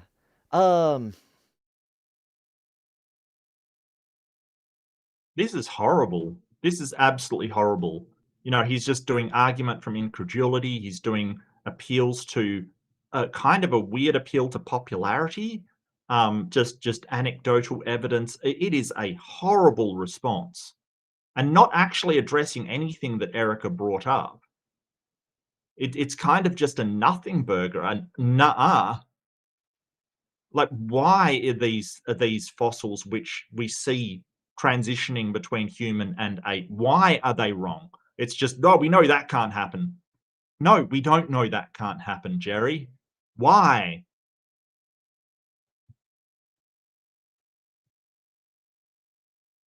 Yeah. It's I'm a bit distracted because Jester said he missed the super chat response, so I'll bring it up again. He's admitting everything. Is this the GG re-upload? Oh, you Yes. definitely read that out. Yeah, Oh, yeah, we yeah, did. Jester just cool. missed it. But Yeah. yes, Cool. this is we took the one from Erika's channel. We didn't cover Erika's intro part because we're only covering the debate, just like we won't cover the Q&A at the end, but that is where this one comes from. But that itself is also taken from Standing for Truth channel, so it's the same debate. So yeah. Okay. Yeah, I'd It would rather be go hard to for us Erika's to channel than bring Donnie's. Yeah, absolutely. And I think most people agree. that to the scientific world. So scientists are doing a good job showing indeed that evolution is wrong, and science in the end will indeed show that evolution, and I'm talking about from the goo to you by way of the zoo, or as my biology book that I used to teach out of said, from atoms to man, indeed cannot occur. And so that's my main point. I had a lot of slides relative to all the arguments relative to the various fossils related to human evolution. I thought, I'll point out Dr. So-and-so said this, and then you'll point out, yeah, Dr. So-and-so from Harvard contradicted that and said, no, this is more accurate. So I thought these are in many ways kind of like arguing how many angels can dance on the head of a pin. They're arguing about minutia back and forth. And I thought, this gets to a point where I'm bored. It's theology, bro. Yeah, but it's not like, we not only have the pin, but we have the angel. Like, it's not a philosophical question of, do these bones show a transition from more basal ape to, or more basal simiiform to humans? Like, that's really what we're talking about, humans and chimpanzees.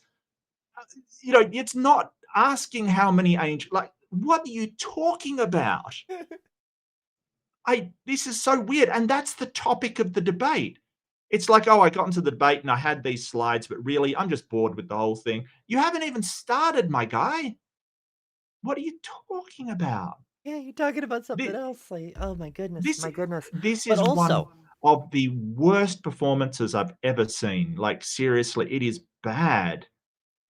yeah, and it has to be insisted upon.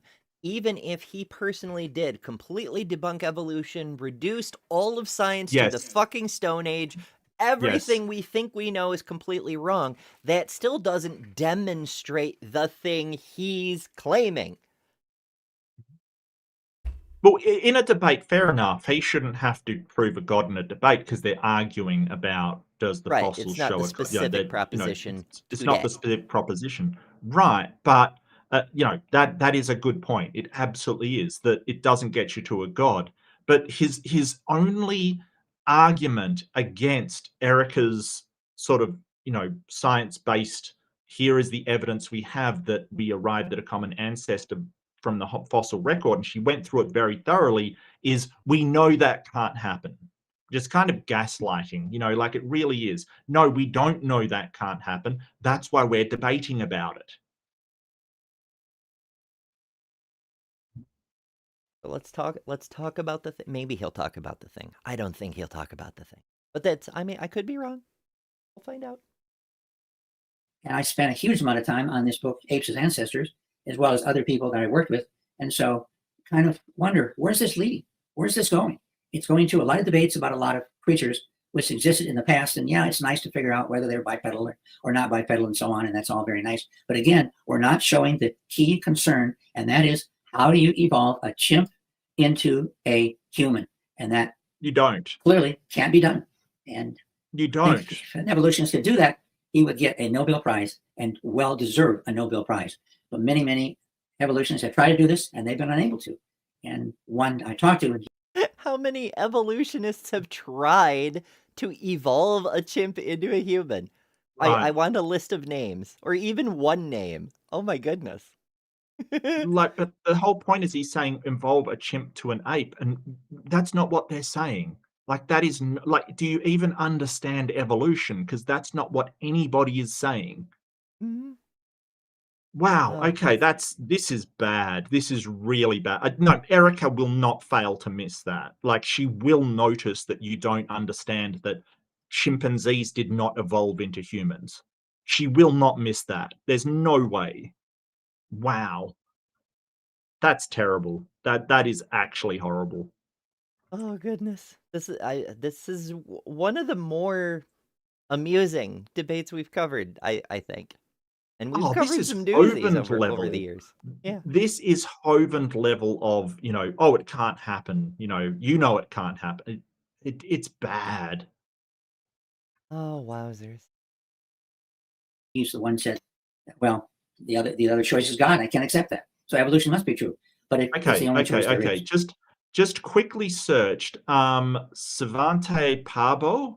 I hope I'm pronouncing that correct. A Swedish evolutionary geneticist won the 2022 Nobel Prize in Physiology or Medicine for discoveries concerning the genomes of extinct hominins and the study of human evolution. His groundbreaking work considered a new field of paleogenetics, involves sequencing DNA from ancient fossils to compare with modern human genomes with those of extinct human relatives like the Neanderthals and Denisovians, revealing the gene flow between these groups and providing critical human insights into human origins. Yes, someone has won a Nobel Prize for evolution. Literally exactly what he asked for. Literally. And it's already happened. They have won a Nobel Prize for evolution.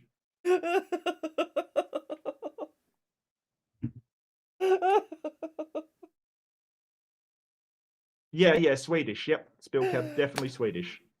But well done him. He won a Nobel Prize. Yeah, I know. It's insane, isn't it? Why haven't they won a Nobel Prize? They have, Jerry. They have. Well, praise Jesus, his prayer's been answered.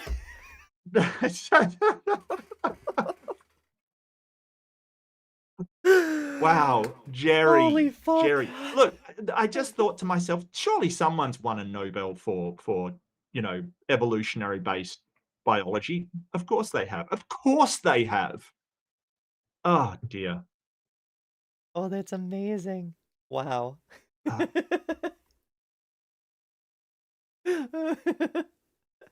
Equus says, I'm enjoying the stream more than I enjoyed watching the debate live because I was going crazy by myself when they were actually debating. And that's fair. Yeah. That's one of the many services we offer is the ability to commune with others who now have bald spots from the hair they pulled out from watching these things. Right. And it's much more fun watching us go crazy over this debate than doing it yourself. I totally understand that. You can put all of the madness on us and we can lose our minds here instead. I support this endeavor. And I've got no hair to pull out, so that I've got that going for me. That's Mark has already depleted his, and absolutely, absolutely. I constantly get accused of needing to wear hats for specific reasons, but hats are fucking fabulous. Hats are so underrated. I've been saying for literal decades that hats are an amazing fashion accessory that so many women just sleep on. They're just like, don't need it. And fine, nobody should have to wear a hat, obviously. But look how fucking fabulous this is. And this is just this is my favorite hat, but it's just one of my hats. It's like, you can mix and match and it just, but I do digress. And so therefore, there's a problem how we go from a chimp to a human, but we'll figure it out. And we cannot accept it won't work because it has to work because what other explanation do you have? 20 seconds left. So we won't go from chimp to human. We won't figure that out because nobody's saying that happened, Jerry. Oh boy. Left-handed Jedi sends a super chat for $5. Thank you so much, Jedi. And says, for mental health support. Appreciate that. It does help with my mental health anyway.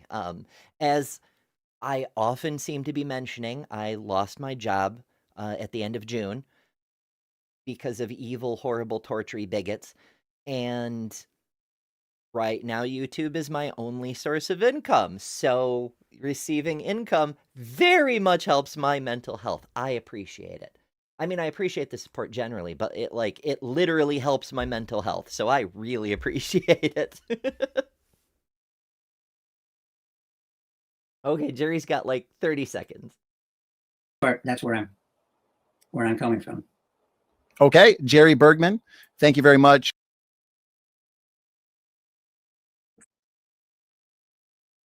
Is for that okay, there we go. 8-minute rebuttal. Erika and Jerry, that concludes Oh, it is freezing up. What the opening hell? statements and our rebuttals. We're moving along smoothly here. We are now into Oh, it's stopping? Yeah, Is it's this being off rude. the file, or is this directly from No, it's I the thought file. I I always thought I uploaded it into my thing, but that definitely wasn't 5 hours, I'll tell you that right now. Oh, maybe I'm playing the download from Gutsick Gibbon. Maybe Oh, got you, I'm not got playing you. your file. Let me see. Well, that's okay. I mean, I hear my hard drive spinning up. That's always a good sign. it's never a good time. Don't lie. But yeah, if I switch files, maybe it'll play more nicer. It'll be more copacetic with the system or something. I don't. Let's see. Desktop. Cut to files. Okay, so this other one, which is considerably shorter, is labeled Eric versus Bergman. Erika versus Bergman. Very tiny letters on my screen. It's probably fine. And I'll move that over here. and Awesome. Phenomenal. Okay. And, get to where we were here. Okay, this is Erika's rebuttal. Jerry's rebuttal. Okay. Back to the middle. Fix the playback speed, and let's see if that works.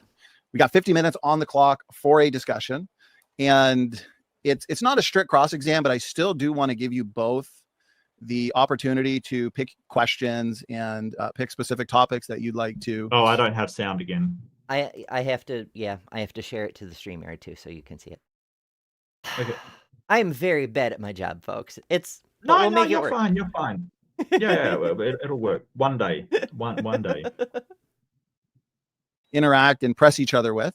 So we'll go 25 minutes each. Let's say Jerry just ended with his 8-minute rebuttal. So what we'll do is give Erika the first 25 minutes to lead the way. What I'd also like to do, Jerry and Erika, is do our best to keep it focused. So one topic at a time, one point or question at a time.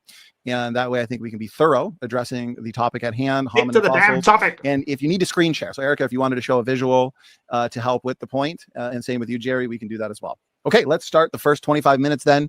Erika, you are going to get the first half to lead the way, and the floor is yours. Yeah. Can you hear me okay?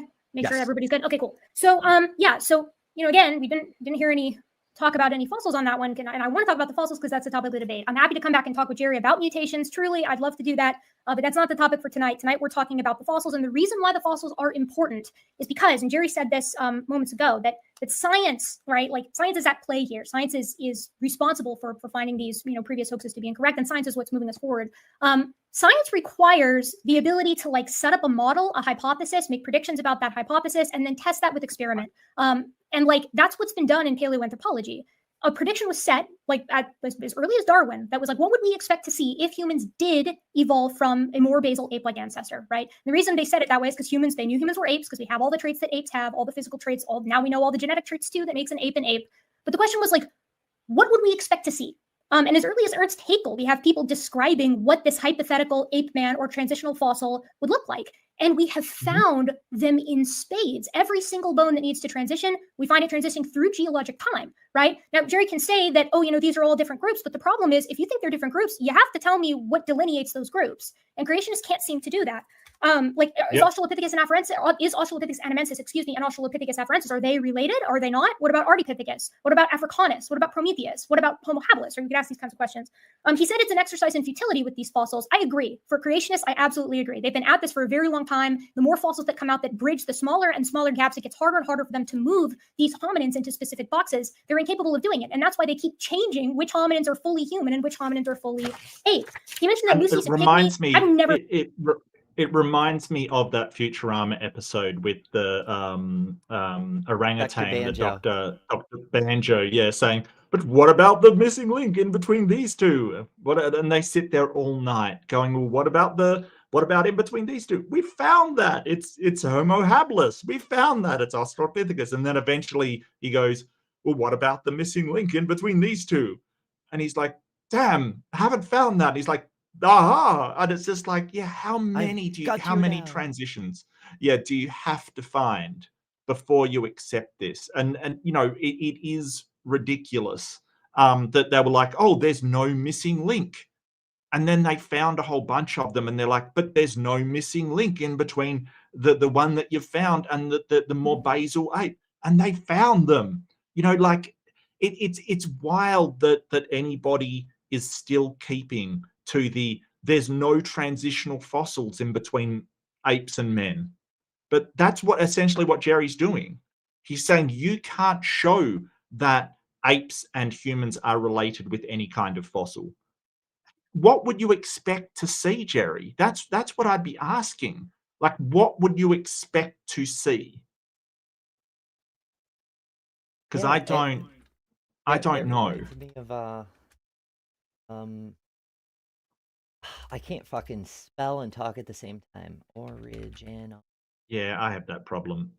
Definitely have that normally I can, but it's fine. Let me go over here.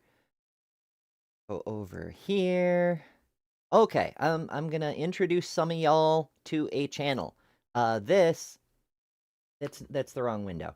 No, right. I need to move it over here. So it shows. Why is it That looks not right. showing up in the breadth? Oh, I'm on the wrong fucking thing. Christ, Ember.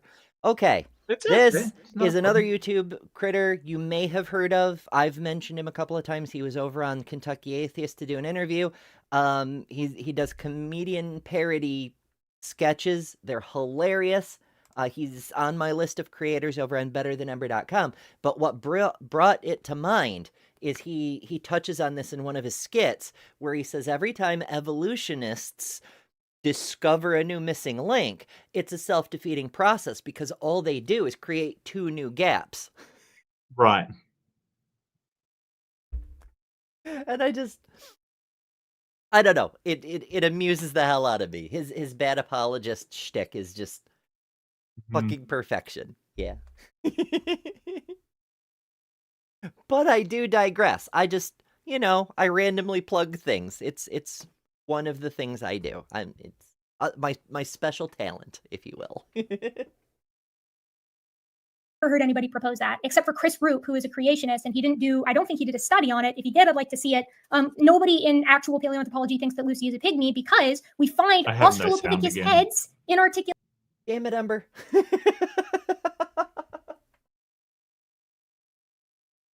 Why am I like this? Oh! How did I miss it? I was so distracted trying to make things worse. Miranda says, and speaking of plugs, do I have it on here? I don't think I have it on this screen. It's on my main screen. But yeah, I have a banner. I stole Brentley's ad. Brentley from Punk Apostate, random plug. And if you want a random plug, go to adamandeve.com, enter code word Brentley for 50% off almost any one item. 6 free movies, 3 free gifts, and free shipping on the whole order. Because I'm not sponsored. That ad is pirated, but hilarious. Yeah. I gotta get the graphic onto the. It's fine. You all get it. You understand. It's fine. With like Australopithecus bodies that have that Australopithecus pelvis. They're not humans. They're something in between humans and Miocene apes. Let me see. Anything else? Oh yeah, the last thing I'm going to say is nobody thinks that a chimp evolved into a human. Chimps and humans are both derived from a Miocene ape ancestor, so they've both been changing for just as long. So here's what I'm going to pit back to Jerry, and I'm going to kick it into. Nailed it. She just steamrolling every single point. But yeah, she would not fail to catch that we came from chimps. Come on, man. Seriously. And I want to hear what he has to say. What would an ape man look like? If there was a transitional fossil that was out there that existed, that would Nice. prove to you, Exactly. Jerry, that this thing is a transitional species, what would it look like? Yep. And before you answer, Jerry, feel free, if you'd like to, take a minute or so to interact with any of those points Erika made, and then move on to answering that question. Yeah, let me say that. Well, I had 2 or 3 thoughts, but they're gone now. I think I'm taking after Joe Biden. Anyways, I don't mean to upset anybody, but we just heard so much about his interviews. But anyway, the major showing this slide again. Well, the major concern is I'm not concerned about all the details about all these fossils. I see what I remember what I was going to say. That's true. Louis Leakey stressed over and over and over. We didn't evolve from chimps. Chimps and humans have a common ancestor. I know that's what he, but it's easier to say we evolved from chimps. Actually, we evolved from a chimp-like ancestor is a claim. But the problem is trying to figure out that ancestor. We have live chimps and trying to figure out. Well, that's even that is it. I give Erika a lot of credit for having the grace to let that sort of shit slide for ease of communication, but it is a mischaracterization. The common ancestor is as different from chimps as it is from us. Right. And sort of saying, hey, that's, it's, I don't like to be specific, and that's just science is about precision. Like, the more precise, the more better. It doesn't matter that it takes longer to say and you'll have to explain exactly what you mean, because, the idea, it's almost like, well, yeah, I'm doing a straw man, but if I don't, it makes it sound more reasonable. Like, this is the thing. Saying that we evolved from chimps sounds ridiculous because it is ridiculous. Nobody believes that. But I don't think it's because, I like to just be, take it as a shortcut. No, it's trying to make it sound ridiculous. And this thing of, I don't want to get into specifics. My guy, you're in a debate about it. Like, what are you talking about? You've got a specific debate topic. She's brought up specific examples and a very specific question, because if an ape man proves that evolution is true, what would you expect that to look like? And why don't we find it? Because if you're saying, hey, I would expect it to have characteristics of apes and humans, we found that in spades, as Erika puts it. Yeah. Well, I mean, since paleontologists and paleoanthropologists, their whole thing is to dig for fossils, we literally found them in spades. We used a spade, and look, there's a fossil. It just... Oh, yeah. Oh, yeah. I'm being silly again. I won't stop, though. That's okay. Go for it. No, do it. Do it. That ancestor, and of course we can speculate. We can probably find bones, etc., that seem to fit that. But as I mentioned before, bones are very limited in telling us much about a creature. They tell us certain things, but they're very limited. And I'm not debating all the differences in these creatures that we're talking about. Everything is limited by the nature of its category. Genetics is limited. It can only tell us stuff about the genes. Yeah, that's how things work. Yes, but we can use those. It's like saying, well, the crime scene can only tell you so much about the crime. You didn't actually see it happen. Well, yeah, but, if we get fingerprints and we get, evidence, and we get people seeing somebody there, and we get all of this stuff, then, yeah, we can make some inductive ideas about what actually happened. Like, I don't know what he's expecting to see here. It's wild. It feels like he's trying to avoid having to say what the hell he expects to see, but yeah, I don't think he thinks he can get away with that. Erika should hammer him on that. Like, you haven't actually answered the question. She should absolutely hammer that. That, I'm asking you what you would expect to see if between these fossils, if evolution is true. And if you can't answer that hypothetical, you've just lost completely. Like, you've just absolutely thrown in the towel, because, if I was to say, hey, if I expected God to create everything, what would you expect to see? You would expect to see no sort of significant similarities between these created kinds. That's what we'd expect to see. Yeah, or new creatures poofing into existence, not being born, not evolving, Right. just poof, they're Yeah. oh hey look, that is how that Mhm. works. We can observe it happening. Yeah. Right. Or just having sort of Homo sapiens fossils appear in the fossil record with nothing even similar beforehand. That would be a Yeah. good one. It's a really great specific way to formulate the question of what will falsify your idea? What are your falsification criteria? Because creationists love to be slippery snakes about this sort of thing. But I don't. No. What specifically would you say will demonstrate your idea is false? And they really don't like to answer. But Erika's like putting it in a very particular way. What would you expect to see? So I can show you the thing that you're looking for. But again, the key is we're talking about evolution. Can one creature evolve into another creature? Can a chimp human common ancestor evolve into a human? Can that common ancestor evolve into a human? And the slide I showed, if you can see it on here. Yes, we can see it. Or I can see your slides at least. Okay. He's pulling a whole. Well, we are fine. He's like, on my slide 47, you can see that on DVD number 5, I specifically reference how they're just they're separate creative kinds. That's it's right there on the cartoon.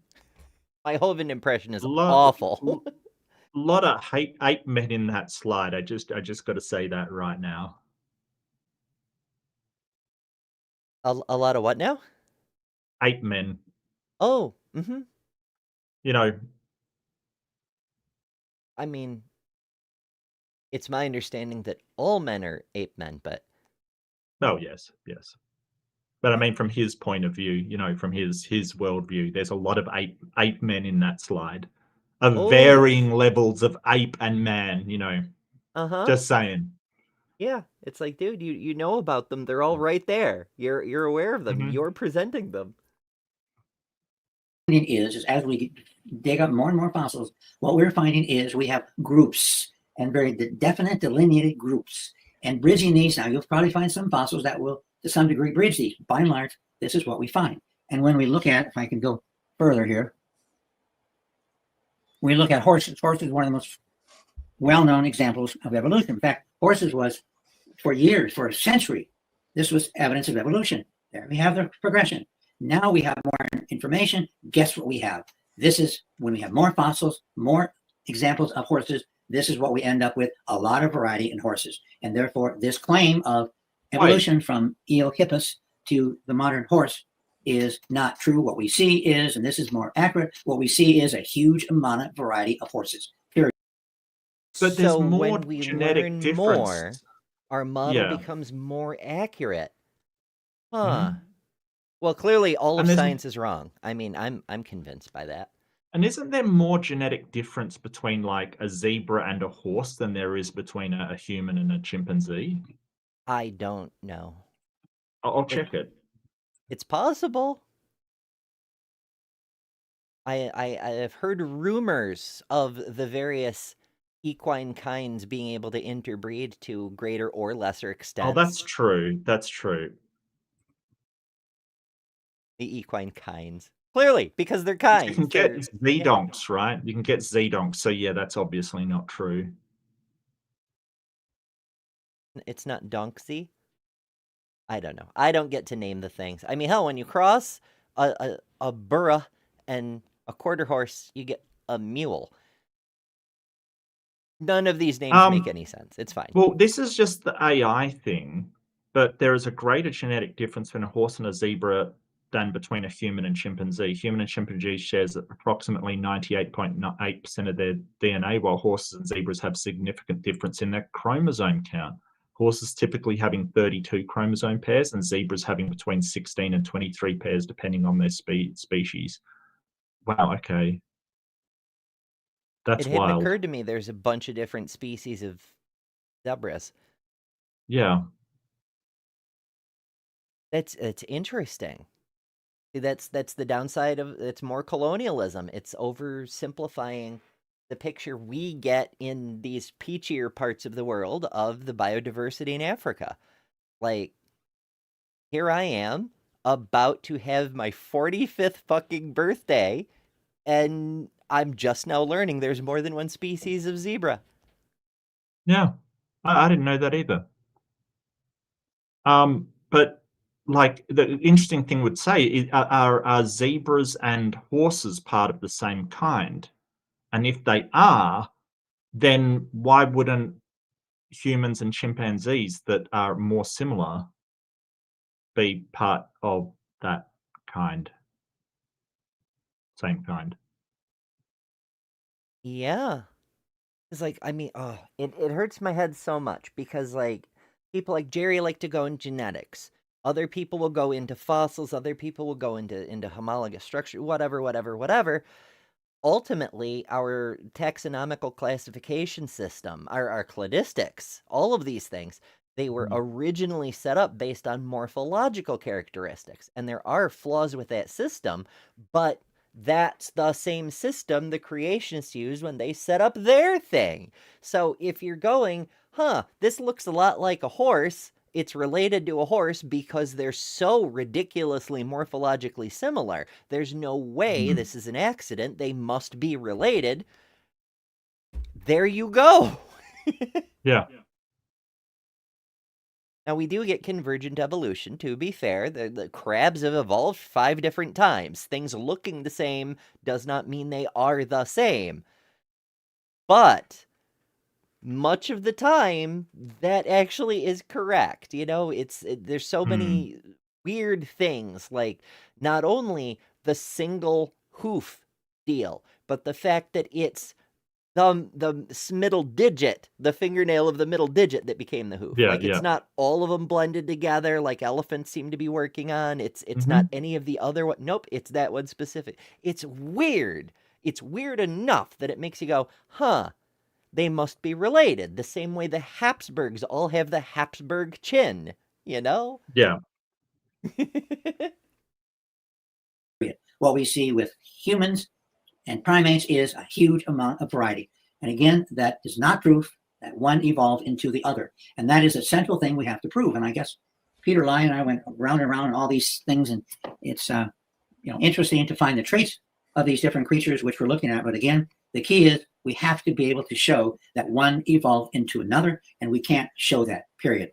Okay, let me step in right here. And Erika, before you go, perhaps before Jerry answers your question that you had, since we got a few different points on the table now, Erika, did you want to take some time to respond to any of that? Yeah, then, I do. Jerry, are all those horses related, in your opinion? All those varieties of horses, are they related? Yeah, and there we go. And also, while Donnie does an interruption, I'll do a quick interruption. If you're joining us later on, do take a minute to hit the subscribe button. Mark and I do these just about every week. Occasionally there's delays, life gets in the way, etc. But we've got a whole playlist of these. But also, we go back and forth every week. Next week we'll be at Mark's. This week we're here. The week after we'll be back here. So on like that. So make sure you're subscribed to both channels. And we both do a whole bunch of other stuff too, which hopefully you'll enjoy. So yeah, there's my mid-show plug. Well, and it's interesting that Donnie's actually, I do appreciate, and I will say this, Donnie's sort of holding his feet to the fire, saying, hey, before you answer Erika's question of what would you expect to see, because that was her major thrust, right? That was her point.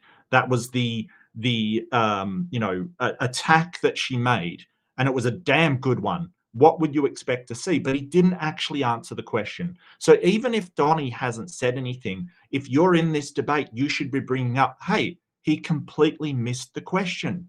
The question was, what would you expect to see? And he just didn't answer it, and hoped that you wouldn't realize it. Like, so if you're in a debate or you're talking to someone, point that out. Like, it's fine to point it out that they didn't actually answer it. I do appreciate Donnie pointing that out at the moment, doing some decent moderation. Hell yeah. Yeah, every so often I mean, okay, in fairness to Donnie, I have dunked on that man hard myself, and a bunch of people have recently. It's really, really hard being a creationist with more followers than all of us put together. Um, that's an unfair little slander on my part. I'm being Yeah, yeah. amusing, but he does try to keep his debates somewhat orderly, which is a Yeah, lot more than can be said for a few other debate channels out there. No, So credit And where I credit's will say due. this about Donnie, he does work hard. I mean, when I was over at his channel just before, seeing the title of this, like, he's got debates planned out. He's a hard worker, and, you know, as an interlocutor, somebody that does debate, he is reliable. He always lets you know what's going on and everything like that. I don't doubt his professionalism. I just think he's wrong about a lot of things, and I think that some of the people that he puts up on his channel are ridiculously bad. But then again, it does provide a humorous thing for myself.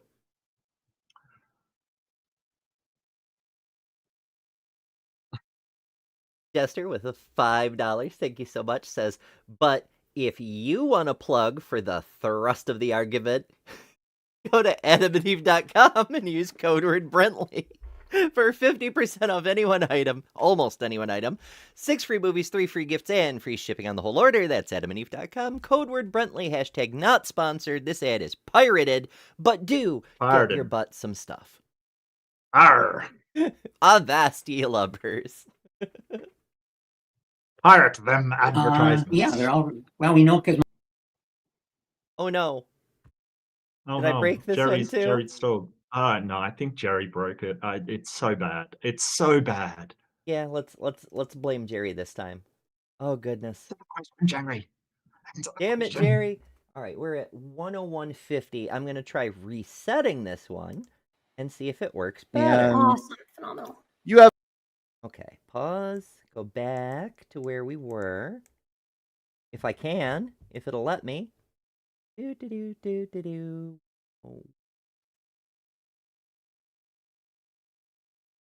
Almost. Close enough. Go. yeah, they're all, well, we know because most of them are live, and of course, It stopped at the same spot.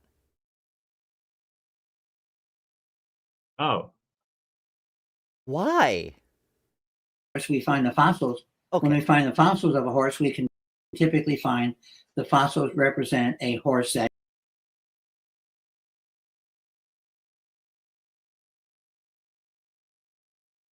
I'm going to do a murder.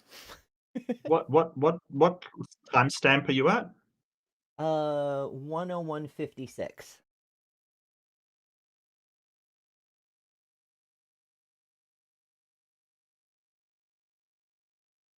Sorry, what was that?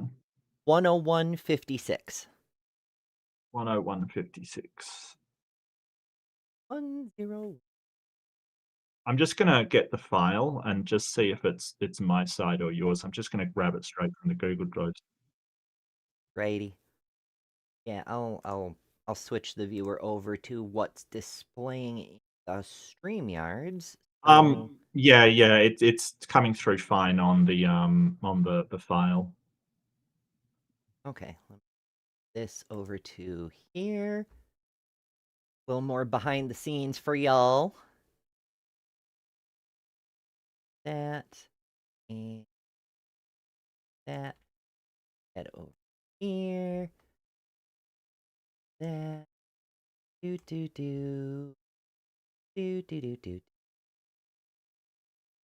Do.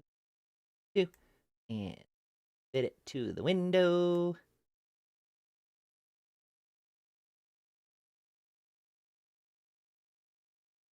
Okay, that's probably close enough. All right, if you want to share, then we can run your copy from the StreamYards. Oh, you want me to share mine? Yeah, it might play more smoothly anyway. Okay. Just have to find it. There it is. I thought that's what you were getting to. So No, I'm like, yeah, no, I'll I'd rather start doing play it it. now because it'll take Well, a few seconds. What was the timestamp? 101.50. Let's say 101.50. Okay, 10150. Okay. And share. Yeah, because I was running it off the OneDrive, so I had to find it on my computer rather than on the OneDrive on Google because I don't want to Yes, right. stream it. Okay, and we'll. Oh, right. I gotta remove this one and then add this one. Okay, I think we should be good. Maybe. Okay. Are alive, and of course we find the fossils. When we find the fossils of a horse, we can typically find the fossils represent a horse that is alive today. And that's true with many fossils. We find the fossil of an animal, we find, lo and behold, they're around today. What about Eohippus? Eohippus is not alive today. Is Eohippus related to modern horses? I would say Eohippus is just an extinct horse or Okay, type of mammal. So those horses, like the entire horse like group, that displays less variation than the apes that we're talking about today. The apes don't need to reduce any digits. They're not getting rid of any digits. They're not changing size drastically. I think she's talking about more variation, right? So the horses have more variation than what we see between chimps and humans today. Or maybe she means in between the I don't know. Is that what she's saying? I'm not I think 100% she's sure. talking about the specific traits, right? Like she's Right. not saying horses have more digits, zebras don't have more digits. Like they have that Right. that hoof trait, the hoof construction, the homologous structure. It's identical Yep. in both. Neither has diverged, so it kind of shows they have a common ancestor. But maybe I'm mistaken. That's just my take. Okay. The difference between a Miocene ape and a human, physically speaking, not talking about what's going on with the brain or spirituality or anything like that, which if you want to appeal to that as the difference, that's fine. But we're talking about bones. And the difference between a Miocene ape and a human, something like Rudopithecus or Pierolopithecus and a human, is less than the difference between Eohippus and a modern horse or a modern zebra. So if you accept that those guys are related, I don't think you have any ground to stand on, morphologically speaking, when you look at the apes, when you look at the Australopithecus specimen, members of the Australopithecus genus, the Australopiths, Ardipithecus, all these Miocene apes, members of genus Homo, you can't accept one and not accept the other unless you have a reason. That is so good. Like, yeah, she's pointing out that these horses, if you're accepting that a basal form of the horse can turn into, because his entire argument is that a basal form can't turn into something like a human, right? But he's accepting it when it's in horses, that a more basal version of this horse turned into that horse. Yeah, just variation. So why can't you accept it in humans? And it seems to me like she's trying to corner him on having to appeal to some kind of magic or miracle or supernatural or, spiritual thing. And if that's the case, you may as well just concede the debate right now because you're talking about the bone structure. Yeah. So Show us the your question bones, will be, Jerry. well, number one, he needs to answer what would he expect to find, because that was the original question that he never answered. The second question would be, why can you accept that variation can occur in horses but not in apes to human? When one is, when apes to human is less variation than I don't remember the name of it, the primitive horse or basal horse to current horses and zebras and donkeys. Like, why is that? Which is a great question. Erika is killing it. Absolutely. Well, she's killing him. Like, he is not enjoying this. I can tell. We are witnessing a murder, folks. Right. Yeah. This is getting up to elder abuse at this point. It's that's brutal. Like, but I love it. I love it. I think that these are the hard questions that creationists have to answer. They have to. Well, we know that from my work in forensics, we know that there's a lot of similarity between the bones in humans and bones in many primates, and so that similarity is there. And so, yeah, you're pointing out the similarity. Yeah, it's there, but that doesn't prove that one evolved into another. And the key is did one animal group evolve into another animal group? Did that happen? Number one, and you're just assuming. You're lining up basically what they've done in the past so often. You're lining up a bunch of animals and you assume, well, this. Sorry, Ems?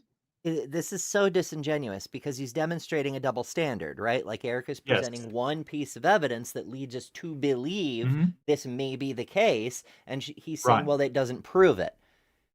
No, it's one piece of evidence. Right. You're not saying But that doesn't prove yeah. it, doesn't refute the evidence. Like we're saying, show me the evidence. She shows one piece of evidence, and he goes, well, that doesn't prove it. Well, it's also that there's a double standard with other animals and humans, right? Like it is the case that what leads us to believe that the ancestor of modern horses and donkeys was this more basal horse that you think they developed from. Why do you think that? Well, the reason why we think that is because of all of the mosaic intermediate species in between that have traits of both modern horses and, getting successfully more like a modern horse. That's what leads us to believe that. But you won't apply the same level of scrutiny to Miocene apes to humans, to Homo sapiens. You'll just apply it to horses, even though the changes are greater from those more basal horses, those ancient horses, to the ones today than between chimpanzees and like I said, donkeys and horses, even though you think they evolved from a common ancestor, are more different than humans are to chimpanzees. So why is it okay to make that conclusion on horses but not humans? Because we have to allow it for horses to make the magic zoo boat be true. You know what? That is so sad because it's true. That if you separate that level, you don't have enough room on the boat anymore, kind of thing. You have to grant some evolution, and you have a hard time explaining how, like your example earlier, how brassica, which is the wild mustard that became cauliflower and broccoli and all these different others, actually happened, that level of variation. So this is wild. But he doesn't seem to realize the situation that he's in. He doesn't seem to understand, like, why you're applying it one than the other. And he hasn't answered the question. Sorry, I'm gonna still harp on about that. Animal evolved into this animal, which evolved into this animal. You don't know that. You can line them up and say, well, they look like they did, but that doesn't prove they indeed did. But he makes this conclusion for horses. This is what I'm pointing out. He makes the exact same conclusion for horses, but doesn't for... What the hell, my guy? Seriously, Creationists have need no evidence that they- problem pointing at Yeah. an ancient sugar tree's leaves fossilized in rock and going, well, it looks like that's a true. maple leaf, so why would Yeah, we yeah. think there was evolution? It looks like a... So when it works for them, the thing looks like a thing. That's an argument, apparently. But apparently, if it doesn't suit their argument, then well, that doesn't prove it. It's not conclusive. doesn't You haven't prove it. shown me the DNA, the carbon dating, the high school report cards, like I think we have shown all of that, actually, come to think of it. But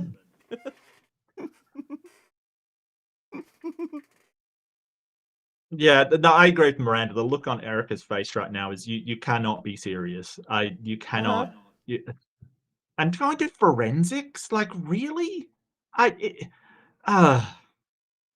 It's like finding fingerprints on the knife there, it's in this person's trash, they were unaccounted for, people saw them going in, but you saying, but you didn't actually see them murder somebody. Like, no, we don't need that. My guy, you understand forensics, you should understand this.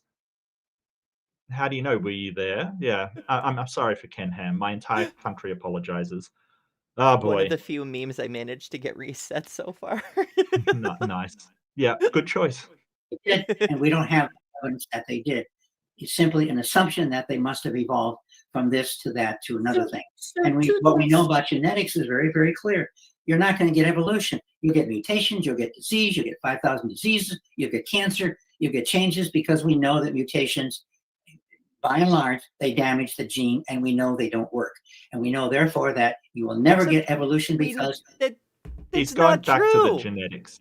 Yeah, Oh, and that's not true. we So know, he's I mean, trying to. Sorry, go ahead. CRISPR, viruses.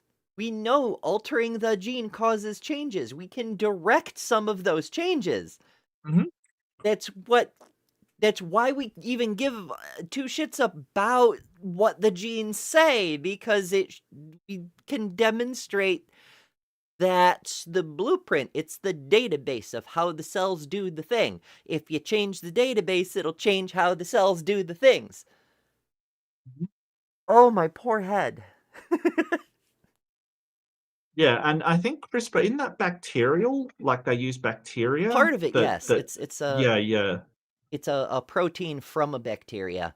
But right. there's actually several different parts to I used to know the whole thing, but I haven't looked it up in ages. Oh, that's okay. That's right.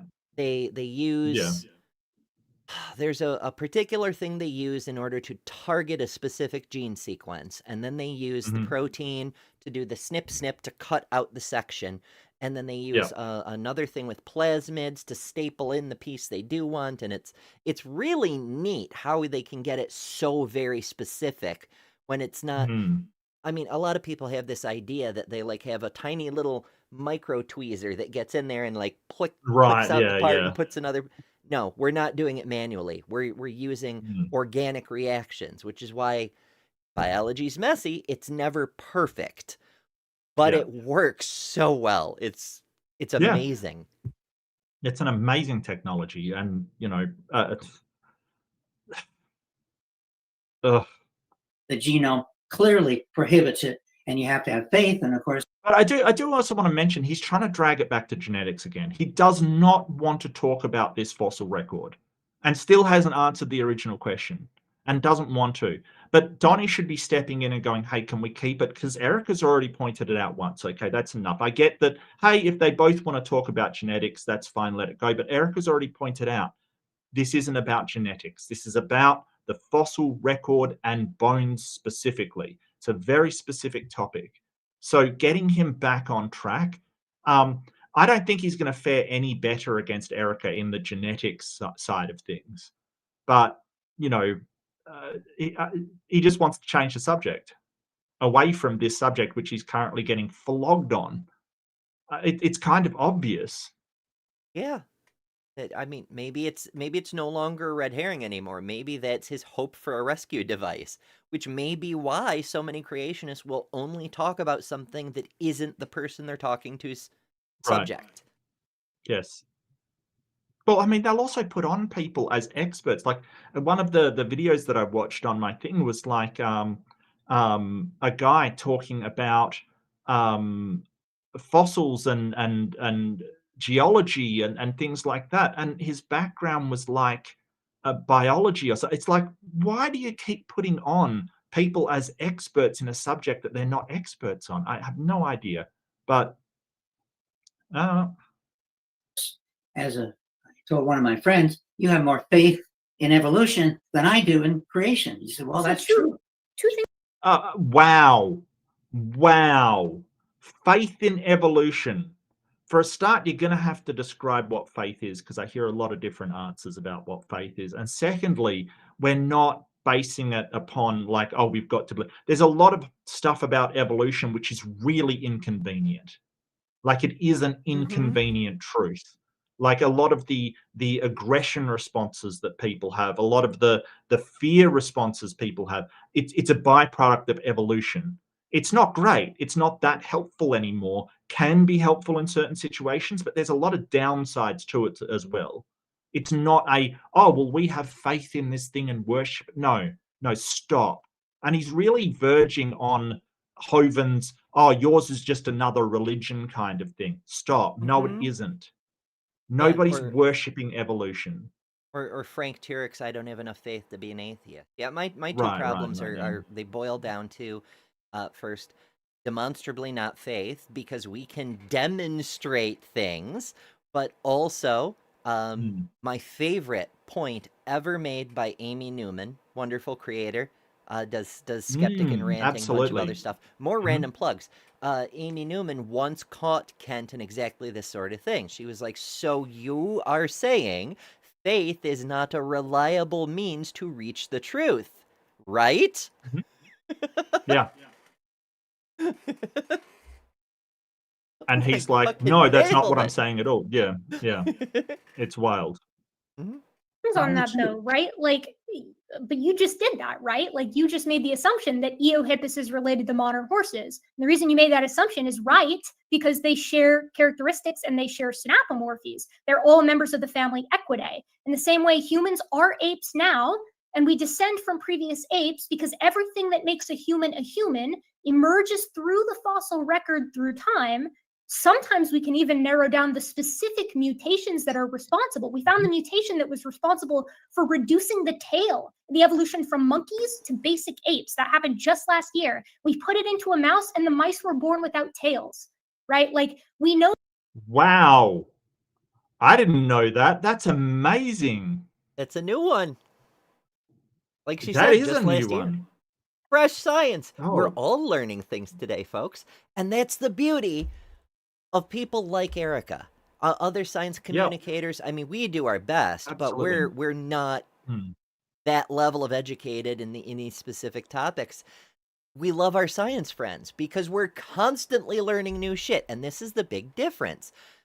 Erika teaches us cool things randomly and offhand, whereas Jerry has taught us absolutely fucking nothing.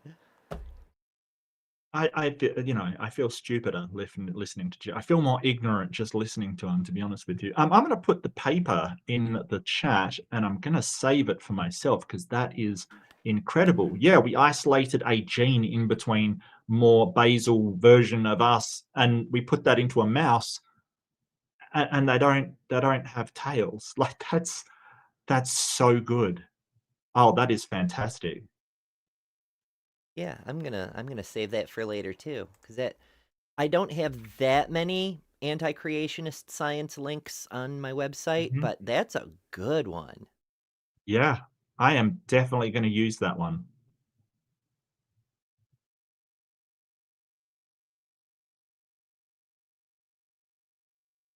We should all have like bookmark tabs Yeah. of various science papers for Oh, quick reference. absolutely. Yeah.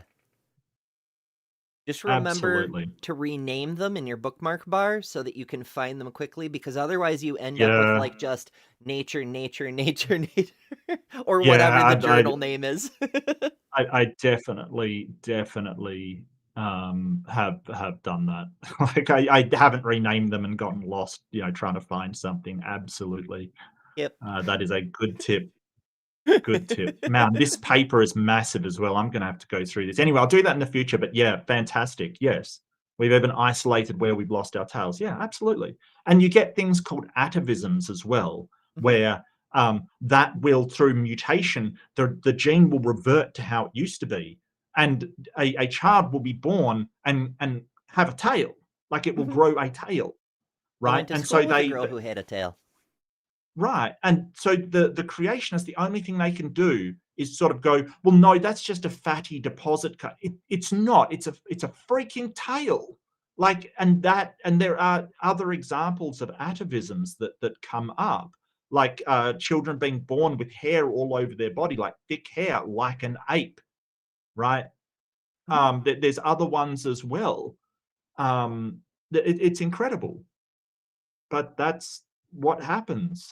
The dew claw is sort of an atavism. Oh, a pasta babe is here. She says, Jerry Bergman, he was once a Jehovah's Witness. He helped us realize just how toxic the JW religion really is. It's 1975. I did not know that. I just kind of assumed he was always a creation-y flavored fundamentalist. It's Oh. Well, weird then that he'd work his way out of one cult and fall right into another. Right. But I mean, it's not really surprising. But I suppose so. Jerry Bergman does teach us stuff. Teaches us how toxic religion can be. That's interesting, though. Not intentionally, but Yeah, learn by that's one of the great features of humanity is we're able to learn from the mistakes of others. One of our superpowers. Hopefully. Yeah. Hopefully. Well, we have the potential to learn. We don't always take the lesson. Of course not. Where some of the are, the change is less between a human and a Miocene ape as between Eohippus and a modern horse, and yet you accept that Eohippus and a modern horse are related and deny that humans and other apes are related and that humans are members of the same, that they share a common ancestry through common descent. But that's not logical, because the mechanisms are the same in both ways. Like, if you accept that Eohippus can reach a modern horse, necessarily those same mechanisms can get you a human from a Miocene ape. Beautiful. Yeah, exactly.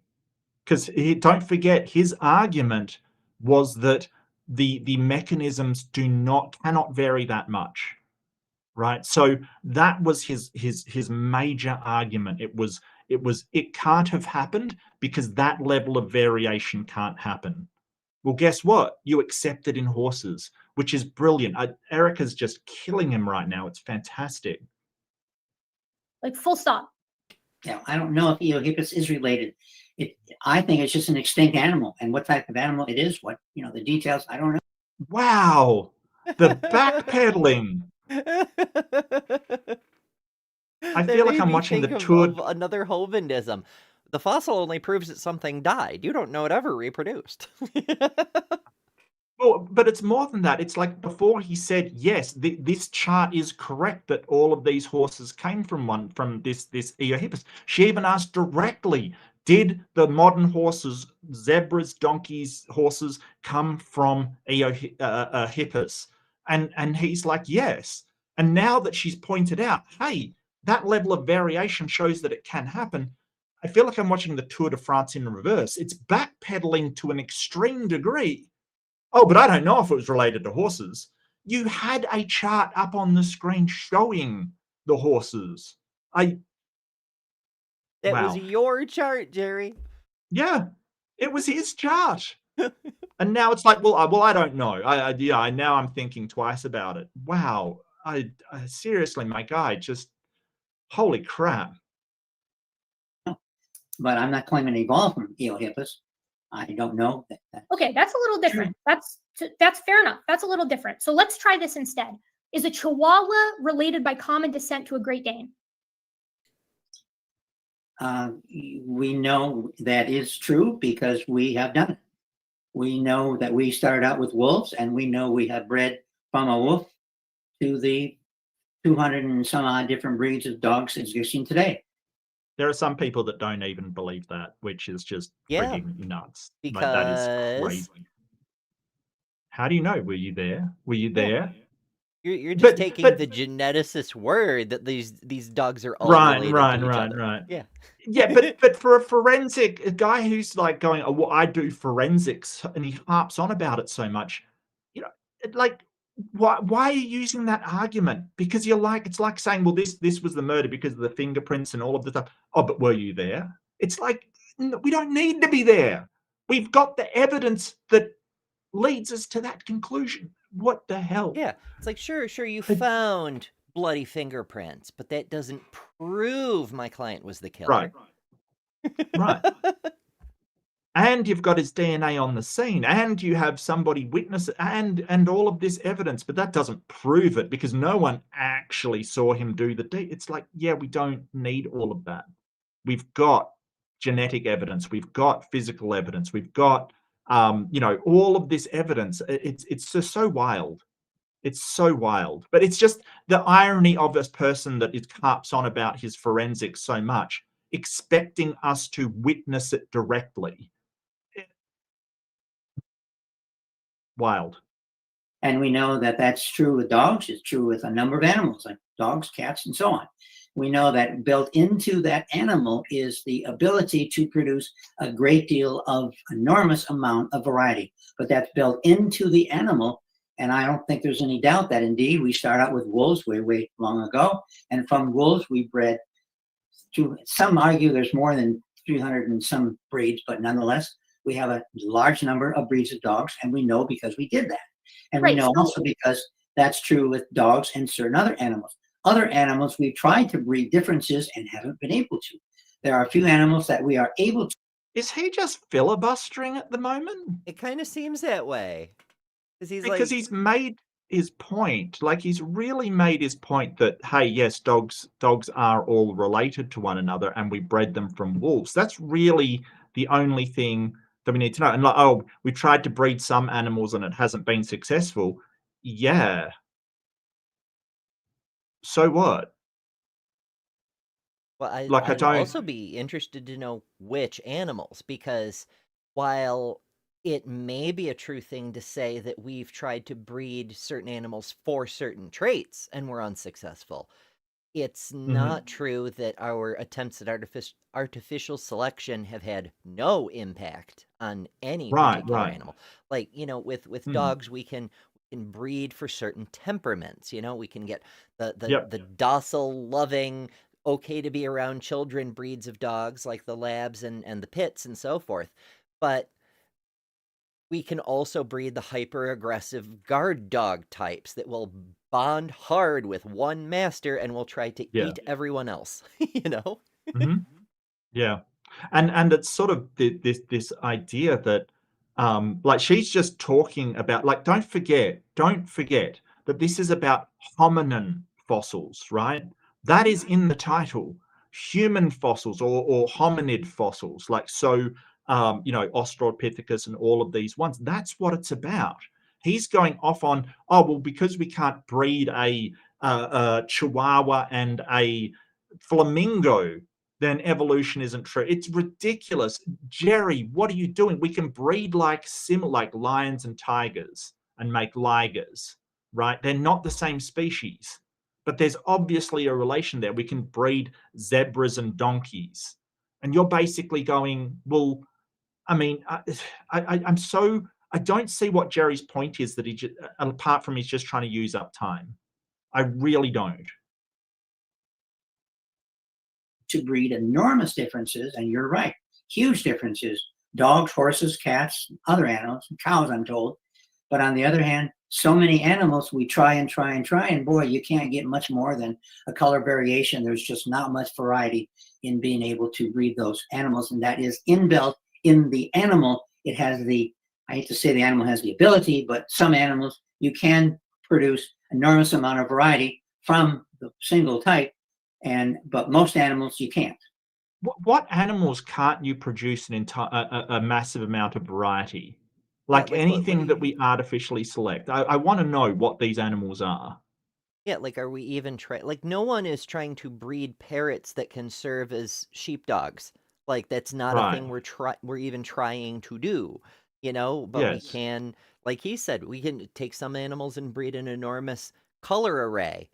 Well, hmm that's still a change. But like other Yeah. things, we don't bother to breed a color array, like Holstein heifers, for example. Right. We don't breed them for color. That's not a thing we're selecting for. Well, Right. actually, But that's what not we true. There are do, breeders who compete in cow shows like dog shows that do breed for color, but that's a very niche that's thing. For the most part, we only care about the product, you know? milk. And as I want to point out, sort of, cows originally came from something called an aurochs, which is Mhm. extinct today and was very different than your current domesticated cow. But they breed them for things like udders and their milk producing ability. Yeah, we're not selecting for other things, but when they do, like for instance, when they try to breed a horse to be a workhorse, for instance, they will come up with, the Clydesdale, which, have you ever seen a Clydesdale? It is a mutant big horse. Like, it is massive and strong, and but they can also breed them for what's the tiny one? I've forgotten the tiny one. It's like these Shetlands, the Shetland Oh, pony, yes, yes. which is a tiny little horse. Like, it's about the size of a large dog.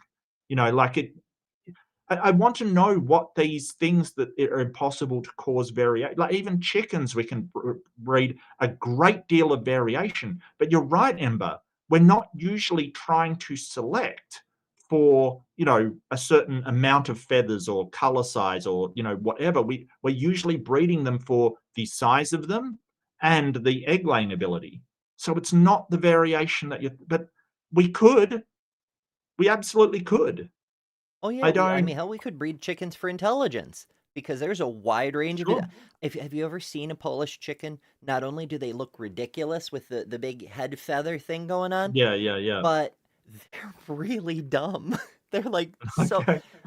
I, as you know, I grew up on a farm. We had a variety Mm. of chickens, and most of them were just basic chickens. They scratch in the dirt and hunt for bugs, whatever. The Polish chickens were aggressively stupid. They went and found Okay. the electric fence and kept pecking it and getting shocked, and then would peck it again and get shocked. None of the other chickens You have even to be tried. sure. They were just like, You have to be sure. Yeah. For science. Wow. They put all their points into charisma, obviously. Apparently. Obviously. Yeah. But yeah, I mean, and plus the ancestor of the chicken, which was like a swamp hen, looked nothing like the chicken. That's the thing. Jerry, Yeah, what are because you we didn't doing? breed You're them for killing me, looks. Jerry. We bred for the Right. capabilities we wanted, and the looks were a consequence. Because the neat thing is, while evolution never works on just one thing, our artificial Mm. selection often does, because we only care about the thing we're breeding for, and everything else Yep. can go to hell. Hmm. Doesn't matter if it turns into a Humans. two-headed dragon as long as it gives us fucking eggs. Right, right.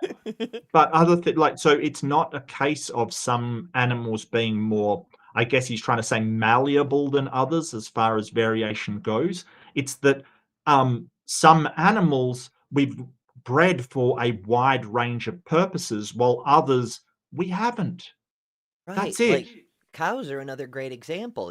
I mean, early cows we bred for both meat and milk, but Right. more recent strains, once we started to industrialize agriculture, we've split the breeding lines, and now we've Mhm. got milk cows and beef cows, and they're Yeah. already developing morphological differences. But while you can get milk from a beef cow and you can get beef from a milk cow, you get a lot more. The beef cows have something like 50% more lean meat that you Yeah. can turn into roasts and steaks and whatnot, and the milk cows produce something like 175% as much milk. And Mhm. I mean, just in the last 50 years, the milk production in the dairy cows has gone up by like 25% because of aggressively focused controlled breeding. And it's amazing how fast we can change shit when we actually Yeah. try. Yeah. You're very limited, and that depends upon the specific animal and the genetic construction of that animal, and that's intriguing, but that's not really related to whether our common ancestor became humans. So, Donnie, I'd like to share my screen here because And I want to point out he still hasn't answered the question. Like, still. I think it's very telling that Jerry accepts that Great Danes and Chihuahuas are related, because the change in the body changes that actually, the genomic changes, yes, but reflected in the body between a Great Dane and a Chihuahua are, just looking at it, because I'm pulling up the pictures so that they can be side by Oh, side. Erika, are you looking to screen share? Yeah, I'm not yet. I'm Okay. grabbing. I'm sort of rambling, filling the time while I pull the pictures up on my slideshow because I'm adding some pictures now so that we can look at them side by side. The difference.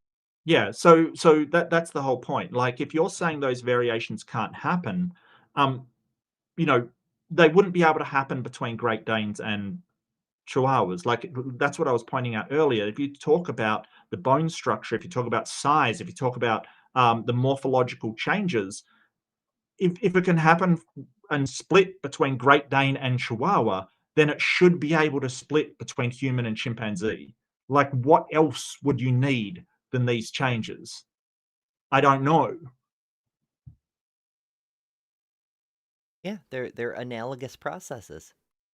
It's an exact They're the parallel. same processes. Yeah. Yeah, they're exactly the same processes. Just, obviously artificial selection is sped up a lot. Like it's basically because it's not relying on them being weeded out. We're actually doing that ourselves, but it's exactly the same process.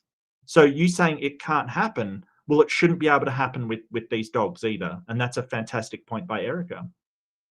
again. We should between a score Great Dane these and a debates sometime. Sorry? We should score the debates sometime. I know it'd be like extra things that we're doing on top of everything else, but it might be fun. Yeah, Maybe yeah. just one or two, I don't know, but it might be fun to have like a score at the end. Like Erika scored, 29 good points and 3 execution maneuvers, like the substance of the argument, the Fatality. rhetoric of the argument, etc. And then Jerry, like, I don't know, bonus points for dodging. Has he landed a point? I don't know. Not really. And he keeps going back to the genetics. I guess he's sort of trying to rely on her not talking about the genetics, but damn it, man, that is so dishonest, quite frankly. Because that's not what the debate's about. It's about hominin bones specifically. Oh boy. Chihuahua are absolutely less than the difference between a member of Australopithecus and a human. So I'm going to share my screen now so that you can see this. Here you go. You should be able to see it, Donnie. Oh, should I keep Erika on normal speed because she talks quite fast? Maybe I should. Yeah, do that. it's sort of a tricky one with this because Yeah. Erika's fine on normal speed, but Jerry's a little slow. But it's Okay. sort of a pain to keep switching back and forth depending on who's talking. That's all right. I'll just switch it when we get to Jerry. That's fine. That's not a problem. Okay. If I forget, I forget, and then somebody in the chat just tell me I'm useless. Like seriously, please. You're good. So that's a Great Dane. Yeah. The big one. The little one is a Chihuahua. Yeah. Nobody has any problem accepting that these two things are relatives. Nobody has any problem accepting it because one, we witnessed it, but two, they have all the same bones. The bones are just different sizes and slightly different shapes. There's obviously a difference in brain case size. There's a difference in the morphology of the teeth. There's a difference in the length of the tail. Lots of differences in these little guys. In fact, you can even breed dogs with like more extreme differences than this. This is the difference between a human and two members of Australopithecus, right? One is Australopithecus prometheus, or what I like to call Australopithecus africanus, and the other is Australopithecus sediba. These are Lucy's genus. The differences between these three are demonstrably less than the differences between these two. And yet mutation and selection can get you these two from a wolf, but according to Jerry, they can't get you these three from something that is well, shoot, let's pull up Rudopithecus and look at that. Something, or we'll do Artie, something like this, right? That's not logical, and that's special pleading, in my opinion. Now, I Is that special pleading? Yes, absolutely correctly identified. It is. It's saying that this happens in these things, but not in this because of a special reason, because humans are a special case. So yes, that is absolutely special pleading. Yeah. See, like if we were scoring, we'd give a bonus point for not just explaining that what he was doing is wrong and why. That's good for points too. But naming the specific thing that's being done, Right. bonus point. Yeah, but at the end of the day, really, she is just refuting and just demolishing his claim that sufficient variation cannot explain the Australopithecus to human. That's basically what she's doing. She's destroying that claim, or Miocene ape to human, because there is less variation between these than there is between the Great Dane and the Chihuahua. So it's a fantastic example. And I think I brought up Great Dane and Chihuahua earlier, so it's nice to say I've been listening to Erika sometimes. Yeah. I try. I want to hear Jerry's response to that, but I also want to know, when you look at these guys side by side, right? It's not just that you're laying them side by side like this. This is through geologic time, right? The brain case size increases through time and they overlap. That's not what you see even in the horse series. The hominin evolution series is astronomically better than the horse series. Ask any paleontologist this and they'll tell you, and I know this because I talk to paleontologists all the time, and I'm fixing to be one here soon. And to be abundantly clear, like these aren't incomplete. These are all skeletons. And to make matters worse, I've heard Jerry mention before on talks that it's like, Lucy's not that complete. I disagree with that because, of course, you could reflect her laterally and you end up with over 80% of the skeleton represented. But this individual right here, Australopithecus africanus, again, that same STW 573 specimen. That's Littlefoot, isn't it? 573.8. I don't know them by number. Oh yeah, neither do I. Erika does. It's really impressive, hey. Like it's really impressive. Oh yeah, she does it Um, as like a party trick to be like, I know the shit so well, I can call them Yeah. by number. Doc Dino's done this before too, talking about specific dino skeletons. It'll be like specimen XJ3247, and we'll be like, a what now? Yeah, it's STW 573 is Littlefoot. Yeah. Yeah. Nice. I learned something. That's over 95% complete, and you don't even have to laterally reflect it. So I'm left asking again. We have the ape men that creationists have been asking for forever. We know that they belong to the same species, the same genus, because this guy that's highlighted right here was found in articulation, right? That hand that you can still see clenched in the picture, right? That it's still in the block because this thing was found all together. So we know that that head belongs to that body. So we know what an Australopithecus, member of Australopithecus looks like. We know that these are accurate representations and not pygmy humans. So we know that they were bipedal. So we know that they have mosaic features in their pelvis, in their femora, in their head, in their teeth, in their arms, in their fingers, in their feet. And we know that it overlaps with previous Miocene apes, and it also overlaps with the earliest members of genus Homo that creationists accept as fully human, right? Members of Australopithecus overlap with early genus Homo, which overlaps with Homo erectus, which overlaps with Homo heidelbergensis, if you want to call it that. So I'm left asking again to Jerry, what would an ape man actually look like? What would actually convince him? Nice. Yep. And there's the original question. Yep. Right. Like and I would love it if she points out you won't answer this question. That like this is a simple question. What would you if an ape man hybrid, the missing link was there, what would that look like? And it's very interesting that the creationists sort of, they really hoisted themselves on their own petard. That's a saying for basically self-inflicted wound of desperately going, well, there's no missing link for ages down, across Darwin's time. And as we found more and more, it's kind of you can't say no transitionals anymore. Seriously, it's freaking impossible. But I mean, Erika's absolutely killing it. Like this is brutal. But he needs to hear it. He needs to hear that there are, ape men found out there. He needs to hear that, hey, someone's won a Nobel for evolution. He needs to hear this stuff because he seems to be blissfully unaware of it. Blissfully. Ignorance is bliss, as they say. Yeah. I don't think that he has an answer to that, because if there was an answer, I would be able to show it to him, because we have all of the transitions that we need to support human evolution. Stop sharing. Okay, Mike, thank you for showing the picture of dogs. I have several that I show this, but no one's claiming that the one dog, the big dog, evolved in the small dog, or vice versa. But the same No thing. one's saying that about humans either, Jerry. What the fuck are you doing? Exactly. You just went back to, hey, humans didn't come from chimpanzees. No one's claiming that either. Yeah. This is like the most obvious attempt to straw man. Yeah. And it's the same thing he's been trying to do this entire time, but he's like explicitly doing it now. Yeah. Like she's like, these two things are related. And he's like, right, but the one didn't come from the other. Right. It's literally not what I said. Yeah. It's like saying, yeah, but no one's saying that the Chihuahua came from the Great Dane. You're right. You're absolutely right. Why, Jerry? Jesus. Look, he needs to stop. Like, seriously, this is him. I'm actually cringing a bit. This is embarrassing.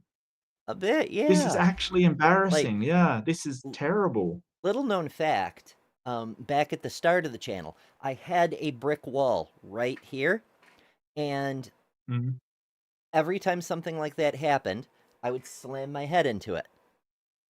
There's no more wall, and that's why. Nice. Yeah. I'm amazed that like the wall gave out before your head, but yeah, no, I was going to say, don't do that. That's, you know, repeated head injuries are not great. And the amount that you'd be doing it would be insane. Oh, But yeah, I'm being facetious. I know. It's like, I mean, Donnie, he's got to realize how badly it's gone for his creationist side, right? He's got to know. Like, this is terrible, mate. This is terrible. Horses. I have horses that have skeletons that are about as high as the ankle of a dog, and other horses which are one that's like 8 feet tall. And so, yeah, there are huge differences in dogs and horses and cats and so on. I'm not denying that, but no one's claiming that a long time ago, way back in the fossil record, there was this wolf or whatever, and that evolved through natural selection into the other types of dogs. This is built-in variety that the dogs, horses, cows, and other animals display. Cool. So- Excellent claim. I love it. Grab a wolf, grab an existing wolf, the ancestor, I believe it's gray wolves. Take those wolves, Yeah. sequence their DNA, which conveniently we've already done. And then take the DNA of your favorite species of dog, sequence their DNA, identify the trait that makes that dog different from the other types of dogs, right? Find that set of alleles. Now scan the wolf for those alleles. Well, you won't find them. Exactly. They're not Hmm. variation already built into the ancestor kind. It's Right. mutations. And so, but the real important point is that she has absolutely refuted that this variation can occur. There is mechanism stopping it. So now he's basically moving the goalposts and saying this variation cannot occur in nature, right? That's essentially what he's doing. He's saying it occurs by humans selecting them, but doesn't occur in nature. So he's completely shifted the goalpost now. To, well, the variation can't happen till it can't occur in nature. And the question would be, well, why not?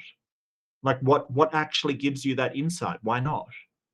Because we're not talking about such a short amount of time. We're talking about a very long amount of time and natural selection pressures being placed on them, which I might add, we have seen in things do variation.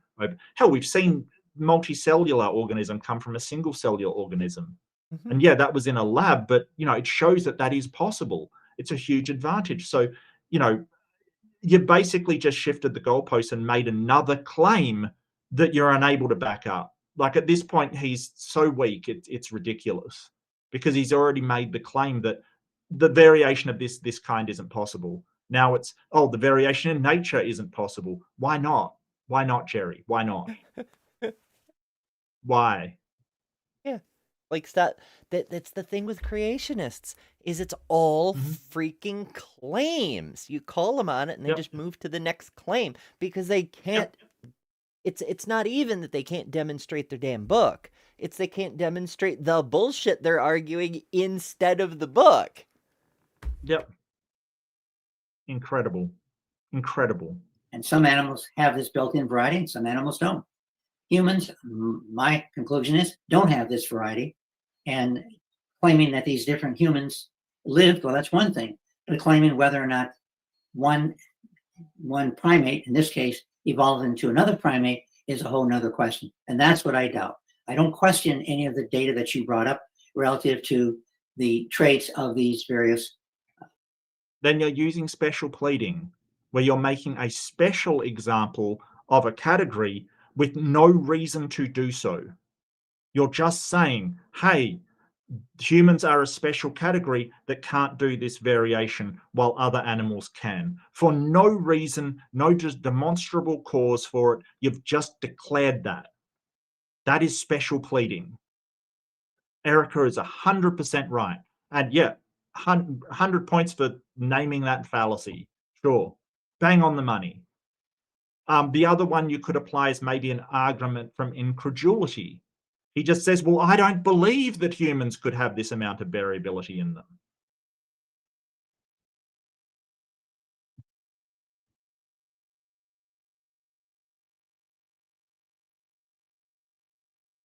Yup.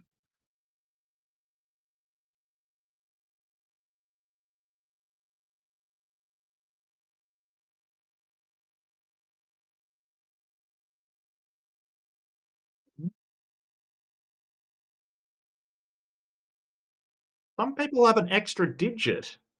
Ember is muted. Ember is bad. Oh, I'm a professional, folks. It's a live broadcasting. professional what? I was saying there's a huge Professional what? variety within humans. The same kind of Yes. diversity of variety as we observe in dogs, right? There's big humans and small humans and different colored humans and different eye colors and different hair colors and different amounts of hairiness. Like every single thing you can observe in variations in dogs, you can find maybe not to the same degree, but present in variations in humans. And there is a family of people in Brazil who have 6 fingers on each hand, Mm. fully articulate fingers that just rose via mutation, and their entire family. Here, I'll find a picture of them. It's actually wild, but it's sort of beneficial because they're all very good at basketball. I'll give you the tip right now. I think it's the Silva family in Brazil. And because it is a genetic trait, it's called polydactyly, and it's been sort of shared around their family. Hang on a sec, that's a really good picture. How cool would it be if you had 2 working thumbs on opposite sides of your hand? Yeah, that would be cool. Oh, that's not a great picture. Meanwhile, I just learned earlier today from Live from the Hive with Bree. It was an ancillary thing to what she was actually talking about. But there's a family who has what is it? It's a congenital form of deadly insomnia. Like the family inherited this trait Yeah, where they develop a prion disorder later in life, and they yes, I lose the heard about ability that. to sleep, and it kills Mhm. them. Yeah. And prions are scary. They're a misfolded protein that cause other proteins to misfold. And I heard about that. One of the people, the guys, he couldn't sleep. And there wasn't anything they could really do for him. But when it basically attacked his thalamus and turned all of the proteins in his thalamus into misfolded proteins. And when they kind of did an autopsy on him, because he died of exhaustion, which is so sad and so ridiculously scary. Apparently, his thalamus just looked like Swiss cheese because the prions had misfolded tons and tons of proteins in it. Just so wild. It's actually quite scary because it's not a bacteria, it's not a virus, it's not something attacking you. It is just a misfolded protein that arises by genetics. Absolutely wild. Yeah, and well, in So, that case, it was genetic. There's other ways to get that fun thing, like mad cow disease, I believe, is also a prion thing, yeah. and you get Yes, that yes, it from is. Yeah. eating contaminated beefs. Mhm. Yeah, it's a horror. I agree. STS. But this is a silver family. So is that enough variation within humans to say, hey, we are capable of changing that much? Because this is a Yeah, family, right? They generally all have it. Like that's it's the thing. it's a All of them. mutation. It's Yep. not detrimental. It's in fact Correct. advantageous in their case, and Yep. it's clearly heritable. Mhm. That's evolution, baby. Yeah. If this was, if it was that we selected for 6-fingered people, then that would quickly become the standard for humans. Is that enough variation? And if not, why not? Why not? I don't know. It's weird though, right? Yeah, That I'm we aren't variable enough, but there's a family with 6 fingers in Brazil, but we aren't variable enough. Yeah, and I'm What? over here just like my brain runs on multiple tracks at the same time. It's possibly ADHD. I don't fucking know. But I'm like trying to figure out which finger got doubled. Like is it looks almost Hmm. like it's the hand got separated here and then the four fingers were built and then the index finger and thumb were built and they were they're Yeah. just fused. Like that's where the Yeah. division is. And so it's the index finger that's duplicated. But it's the ring fingers. There's like, it looks like there's two ring fingers, like they're the most similar in size and general shape. I don't know. I'm just idly speculating. It's just a curiosity. It's fascinating because when you see something new like that, something cool, you want to know all the details, you know? Or maybe that's just me. Yeah. Primates that you found. The question is, well, can they and did they evolve Oh, yeah. into modern humans? Someone tell me I'm and bad can at my they do job. that by mutations? And my conclusion is they can. And so what we've seen is there's a lot of variety in the natural world, and in animals, and especially primates. But Jerry, if you can't tell me which ones belong to one variety and which ones belong to another, which you can easily and clearly do with dogs, and you can clearly and easily do that with horses. You can say this little horse is a member of Eohippus, and this medium-sized horse is a member of Mesohippus, and this large horse is a member of Equus equus, right? You can do that. Hominins you can't do that with because the fossil record for them is filled out so completely. And there are a couple of other animal groups that are filled out this well as well. But because we're humans and we like to know about ourselves, we've researched hominins extensively. And there's no way to clearly delineate which members clearly have these characteristics and which members clearly have these characteristics where there's no overlap at all. Right. And that is exactly what we would expect with common ancestry. And we would not expect that with created kinds. This is the whole point. Yeah, like, well, it's confusing and we don't know which one falls within. Yeah, that's exactly what we would expect for common ancestry. That it is a slow, gradual change, and we make these delineations. Oh, this one is genus, Australopithecus. This one is, then it goes into Sediba kind of thing. We make these designations, but in nature there's no designations. So it being really, really confusing, and all of them flowing into one another is exactly what we would expect. If God created an Adam and Eve, that is not what we would expect. We would just have Homo sapiens appearing from nowhere in the fossil record with no overlap whatsoever between Homo habilis, Homo erectus. None of this would be there.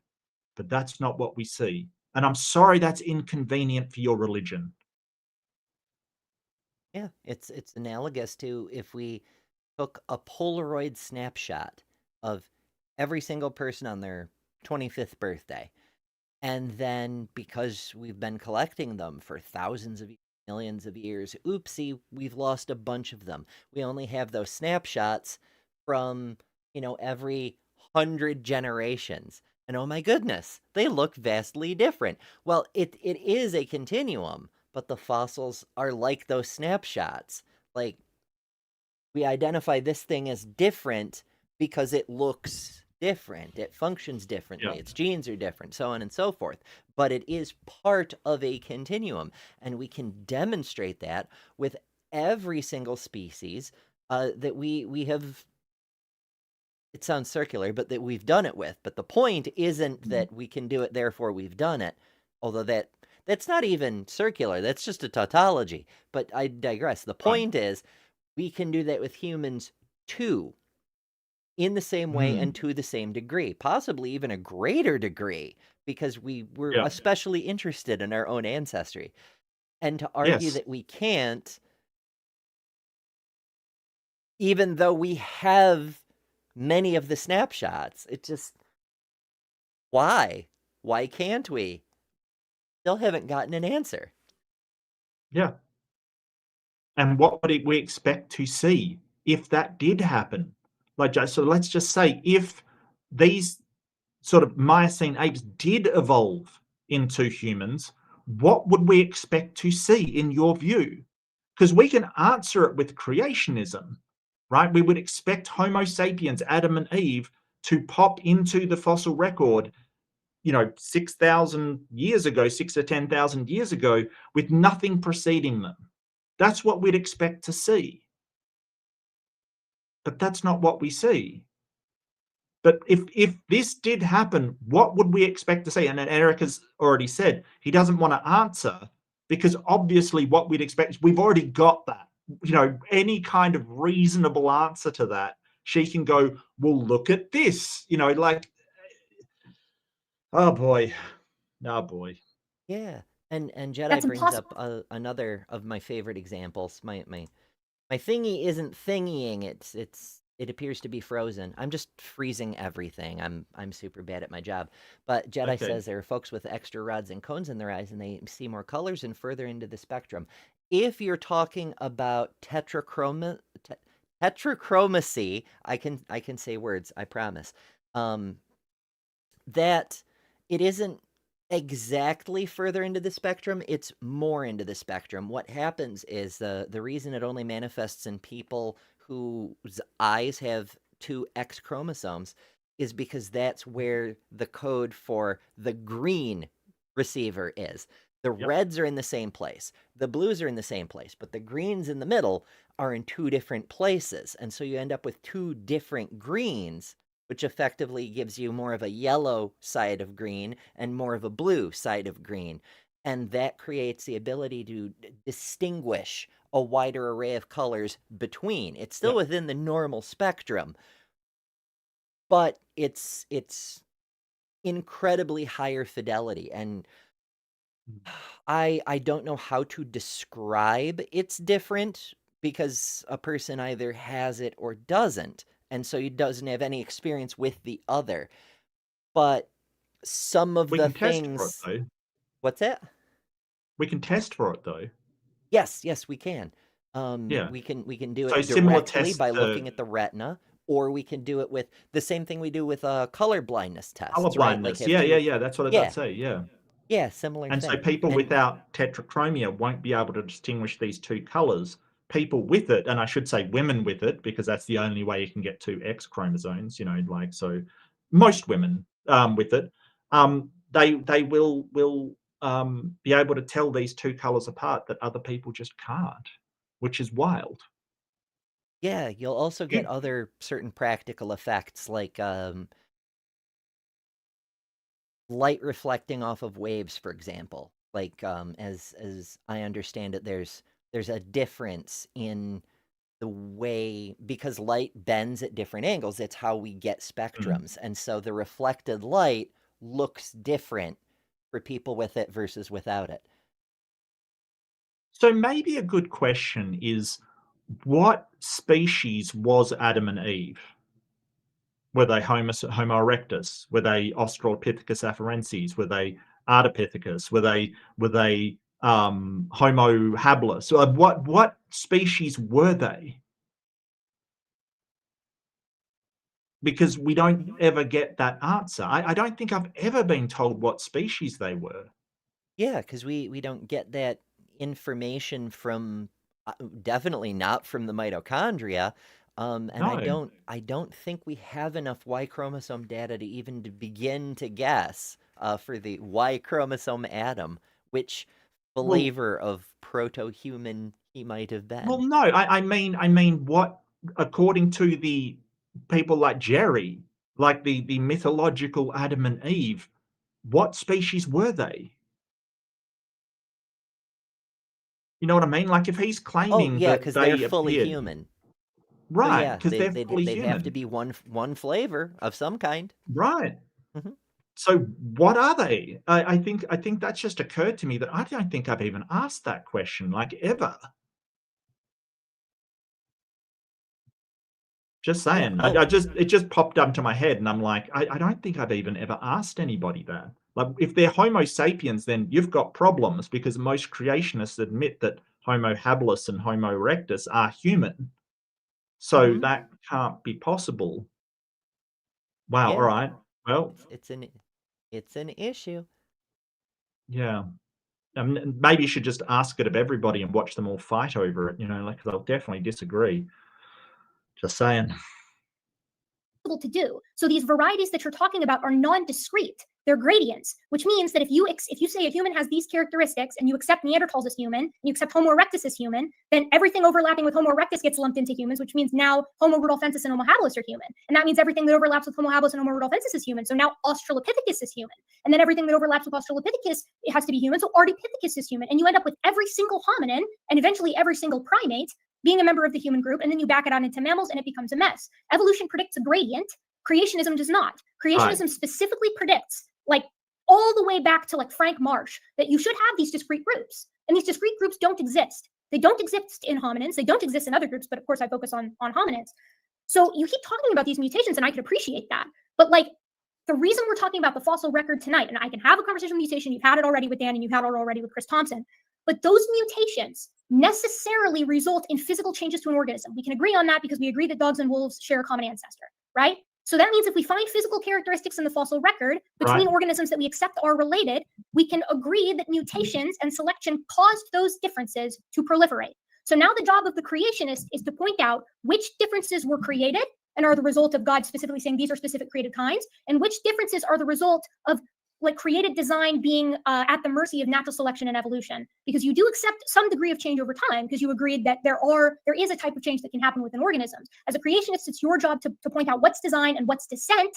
And the problem is when you apply that question in particular to hominins, everything is human. They all end up as human, because everything overlaps with everything else. And I'm not just talking about species. Like I know there are creationists out there who are saying, well, how do we know that it's not just a combination of human bones and ape bones that gives the appearance of a transitional species, that gives the appearance of overlap? But the problem for the creationist is it isn't just the specimen, it isn't just the species, it's the bones themselves. Like I showed in my PowerPoint presentation, and I'm going to pull it up again, Donnie, so that everybody can see. The specific bones are transitional. One part of one bone will be more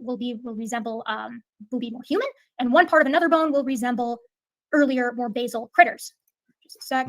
Like we saw in the opening. Oh, the pelvis. If you take the hips, the whole hip array, you look at it at one angle, it looks a lot more Homo sapien than the other kinds of apes, but a different angle, it looks a lot more like a chimpanzee than a Homo sapien.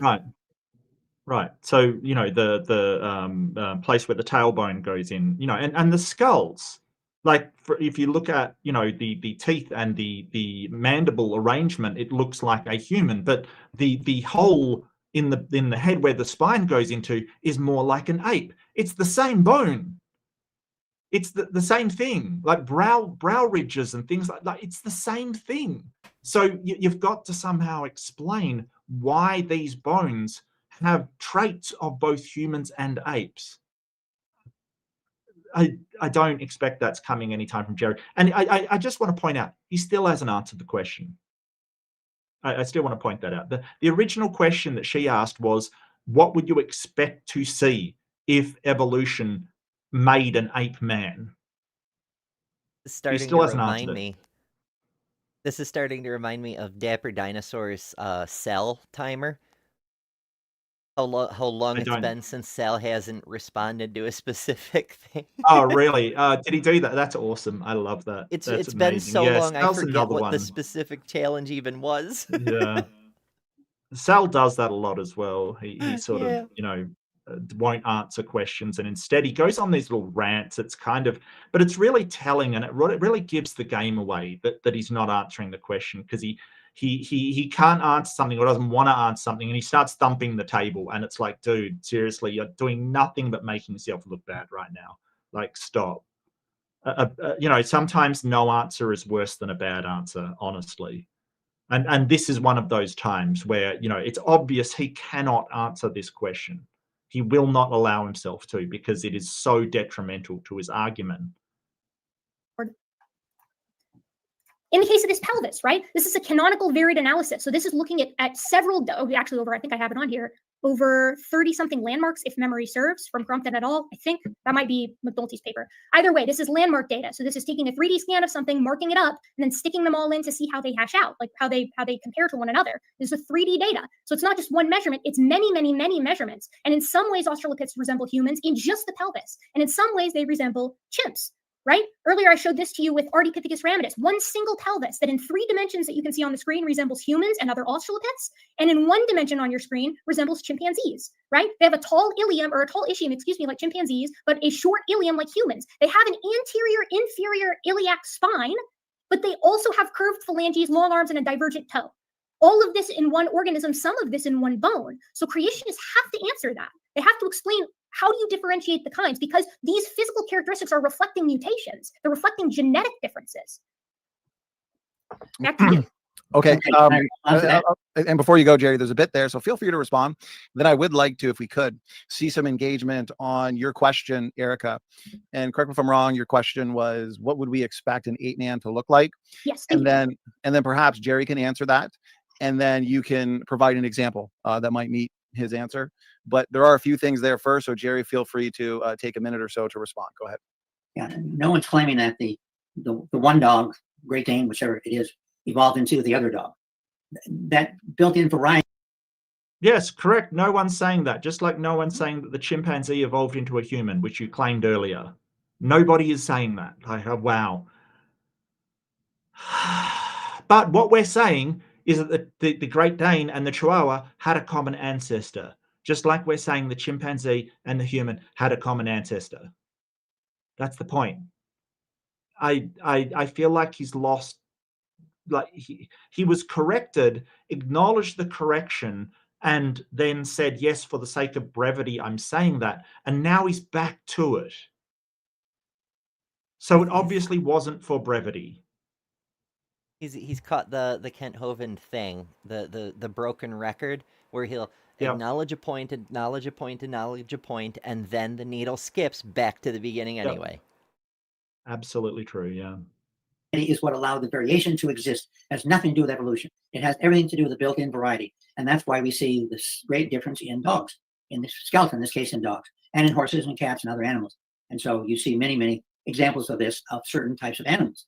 And when you look at a lot of these creatures, you can see similarities and differences. Relative to variations in human bones, you can see that as well. When you work in forensics, you have every now and then cases of a skull that looks very much like a non-human skull. And you have to determine, indeed, was this a human? Because if it was a human, we got a murder here we have to look at. If it's not a human, we don't. Therefore, you have to differentiate. This is how bad he is at forensics. Even if it is a human skull, that doesn't mean it's a murder. Right. Like, humans die of natural causes, too. Humans die of diseases. Yep. Yeah, fucking hell, stop assuming things, Jerry. Try demonstrating them. Yeah, just because you got a skull, it doesn't mean they were thrown or pushed, like, or they jumped. Like, you know, I don't. That is a really good point. But also, you know, it's kind of like, yeah, we have to investigate and find out if it is human. The problem is that these are human skulls, or, you know, a skull of something else. It's not a half human, half something else skull, where we literally have traits of both. That's the problem. You know, like, skulls can be similar, sure. But when we investigate, we can usually go, well, it's a human skull, definitely. This we can't. It's kind of like, is it human or is it an ape, you know, another member of an ape family? Well, it has traits of both. It occupies a middle section. And he's just not addressing it. He's just not going there. And I don't know what forensics has got to do with this anyway. It's sort of this weird thing of, well, I do forensics and insert claim here. Great. Yeah. And, like, I'm skeptical of that, because it's not what his degree is in, even the fake one. It's what cases has he worked on? What data has he developed? Has he done, like, published research that changed the way criminal forensics is done, and this and that and the other? Or is he just making claims? And if he has done criminal forensics, much like with other certain apologists who've done law enforcement related work, I'd really want their cases reopened and double checked, because there's probably some major flaws. Oof. Well, I mean, yeah, I don't know. Like, that is wild. Those who examine skulls in this number of collections find, indeed, that among humans, you see enormous amount, relatively large, I should say, amount of variety. And you have, indeed, humans that have skulls, not identical, of course, but more ape-like than other humans. And so what I think you're doing is you're looking at the variation you see in primates and humans, and you're lining them up, and you're assuming that one evolved into the other, etc. And that is the Yeah, but what you don't find is the characteristics that Erika pointed out with the ilium and things like that. That's what you don't find, Jerry. When you find a human skeleton, they do not have that trait in it. Like common Homo sapiens will not have these traits.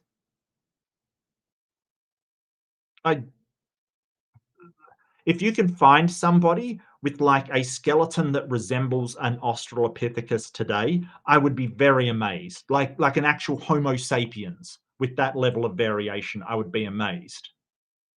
But it's kind of contradictory, right?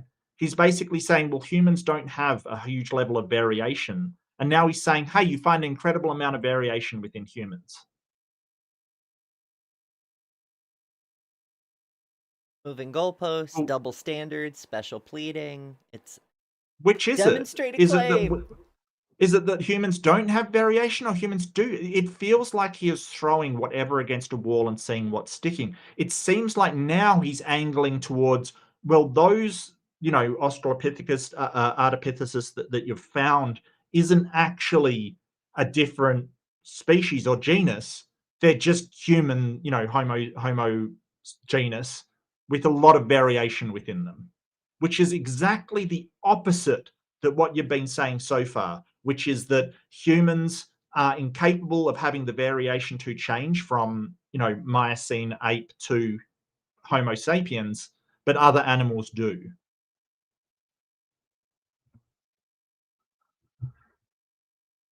Magic. Wow. Magic, indeed. Yes. It was a miracle. And God spake and said, this man is contradicting himself. What is going on? I honestly think he's panicking. I don't know what he's saying. It's directly contradictory to what he's just been saying, which is wild. It just wow. How long have we been going for? I don't want to go too long, but We're a little over, what is it, 3.5 hours? oh, well, I think we should maybe we should go a bit longer because there was those technical interruptions going on. But I mean, I'm happy to. I do have to do something this afternoon though, so I can't go too long. Maybe for sure. another 15 or so. Yeah, that's probably good. Okay. I could just look. No, I can't just look at my OBS because my computer crashed. So my timer is less than the actual stream time. Right. Well, I'm just looking at Oh. the stream on YouTube and just seeing roughly when it is. It's no problem.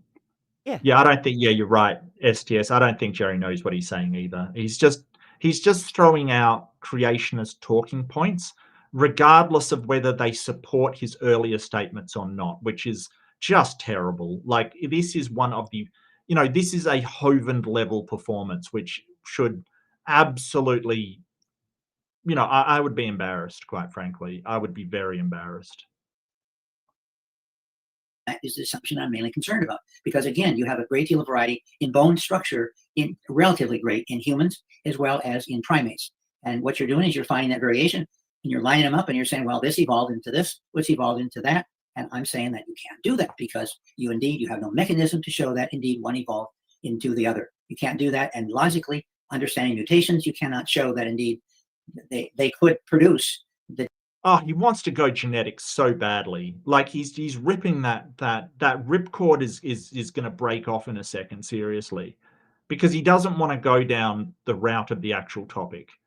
Like he's desperately going genetics precluded. This isn't about genetics, Jerry. Like seriously, if you wanted a genetic, like she's happy to talk to you about that. And here's a spoiler for you. He won't find that very fun either for his side. Like he will find the genetics will actually 100% support Erika's position on this. 100%. Even the evidence genetically is stronger than the fossil record, in my opinion.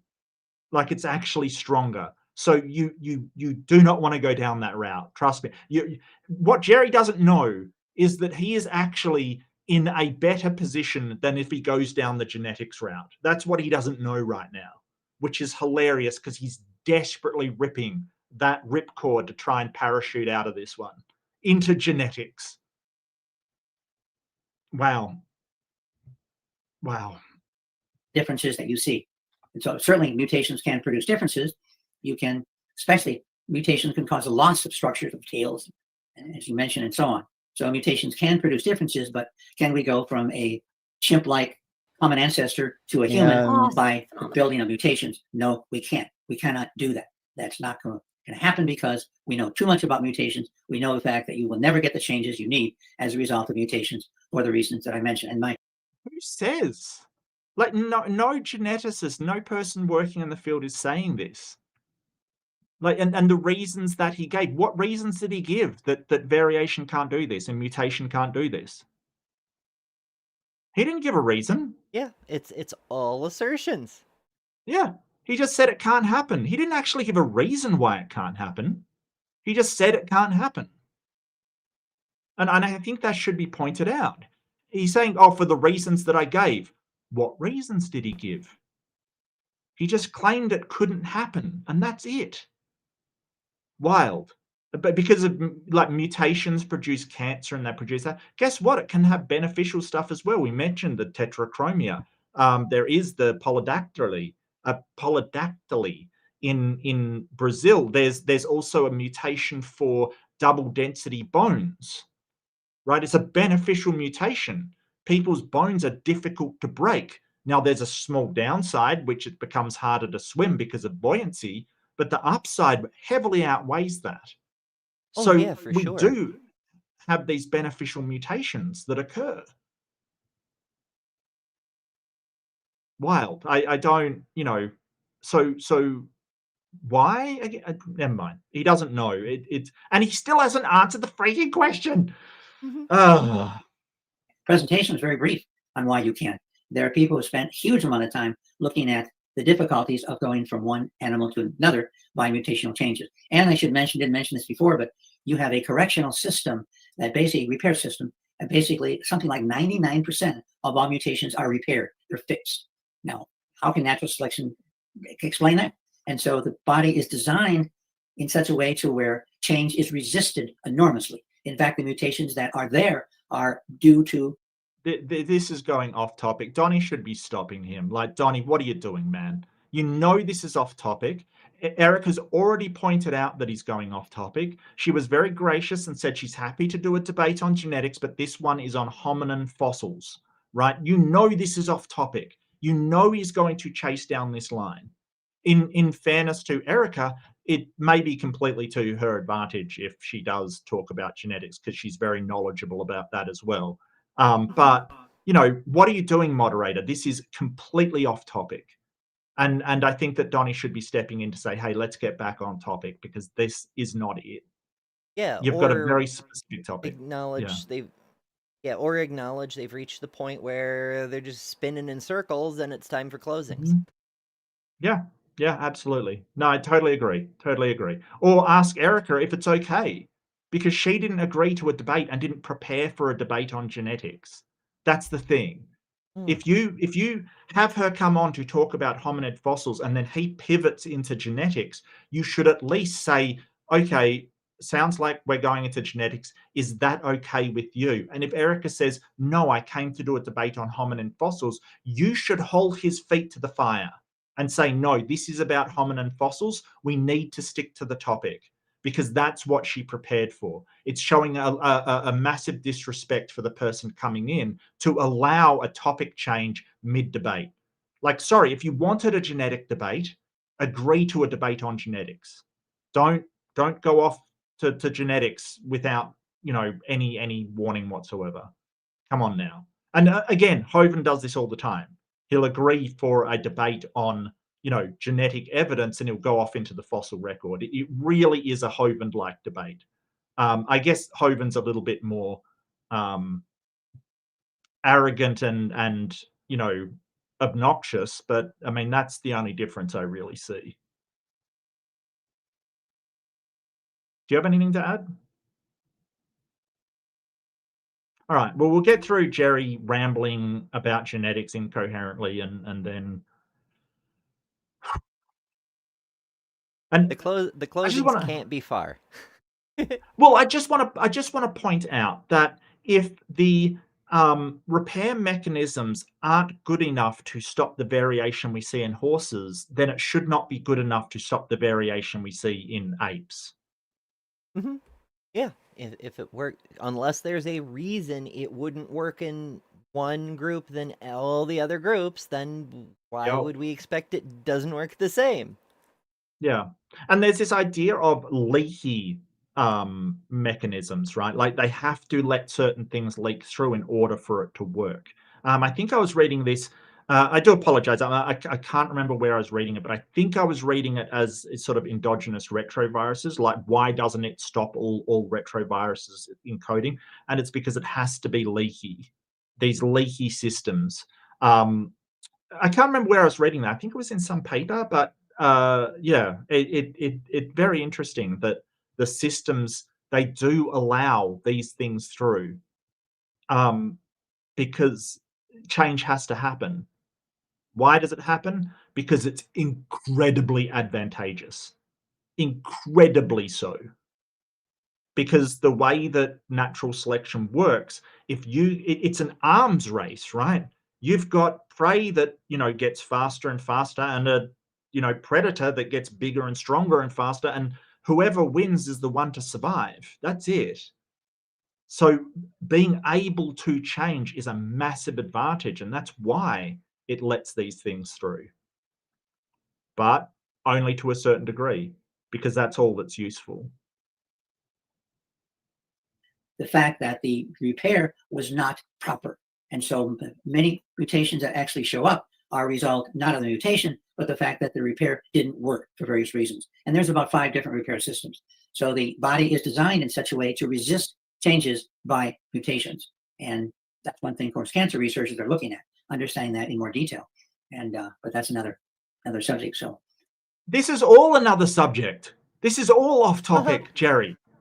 This is you have spent less time on the topic than on other stuff. Like, seriously, wow. The key is, again, we have lots of fossils. You can line them up. I'm going to jump in, Jerry, and I appreciate those responses. Let's try and go. now keep on both sides, Erika, Jerry, let's keep it more free flowing where it's maybe 30-second responses. Therefore, there's not too many points, because I do really want to see some engagement on the question regarding a transitional form. What would we expect to find in terms of an 8-man? And then Erika, perhaps you can go over some. And still hasn't answered the question. Yeah. Yeah.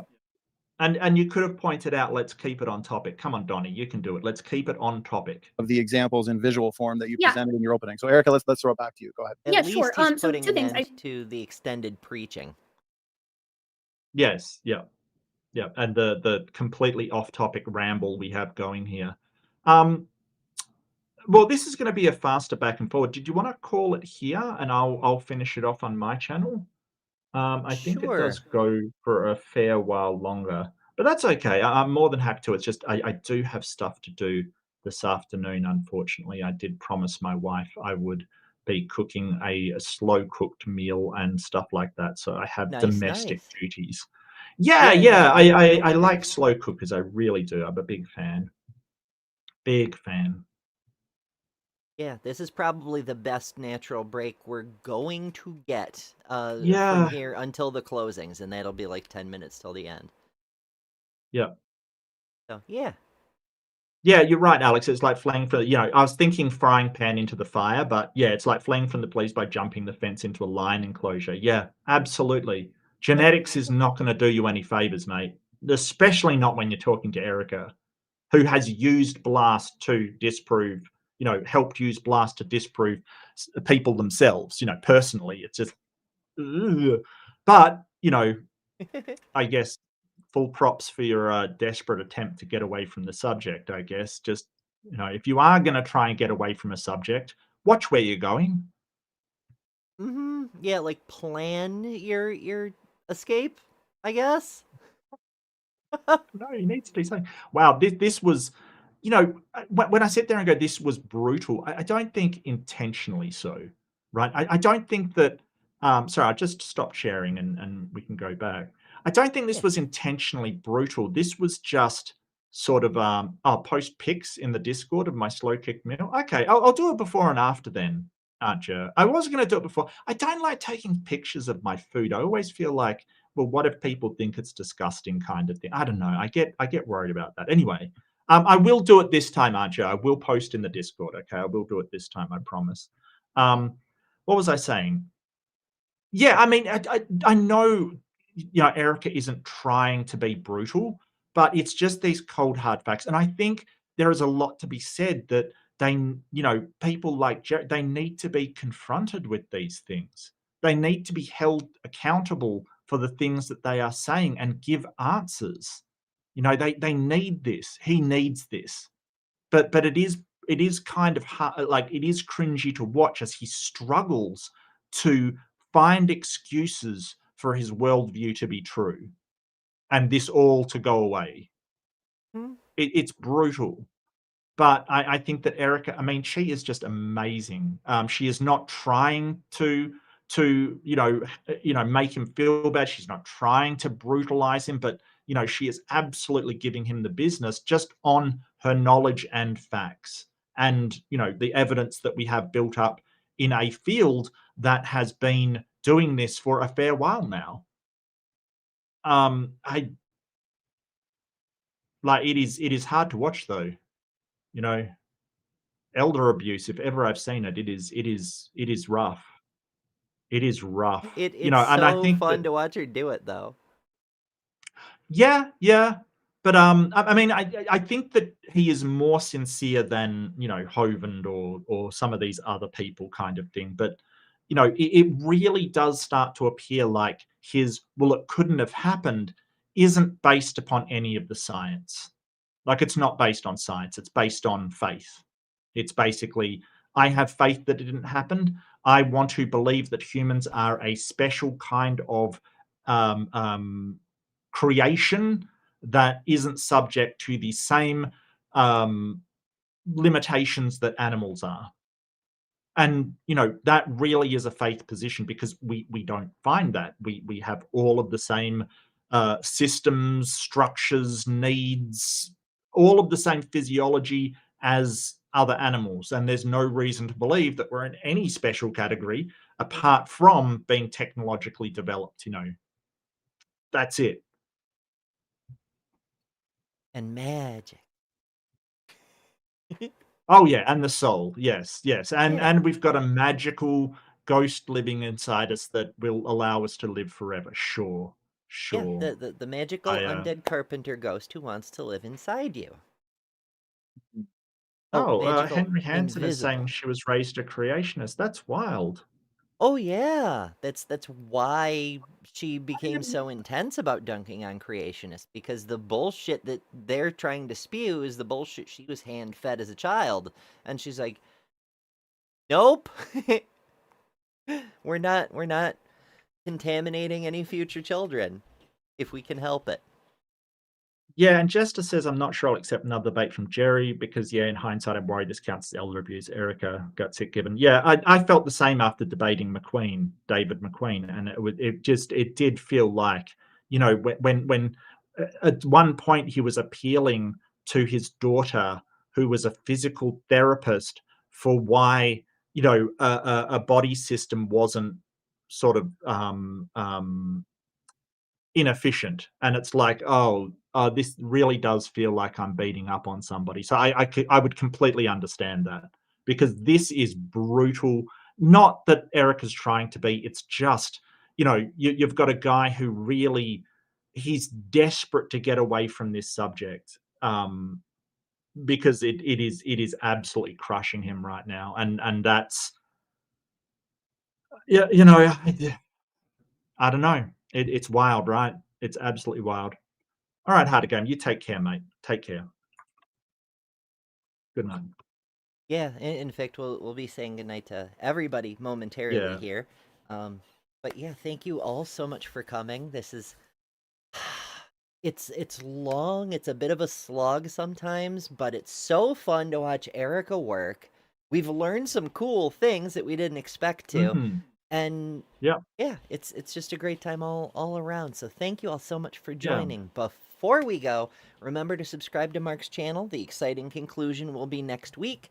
Part Yeah. 1 is linked down below. We'll be over. We don't have the link for part 3 yet because this is part 2.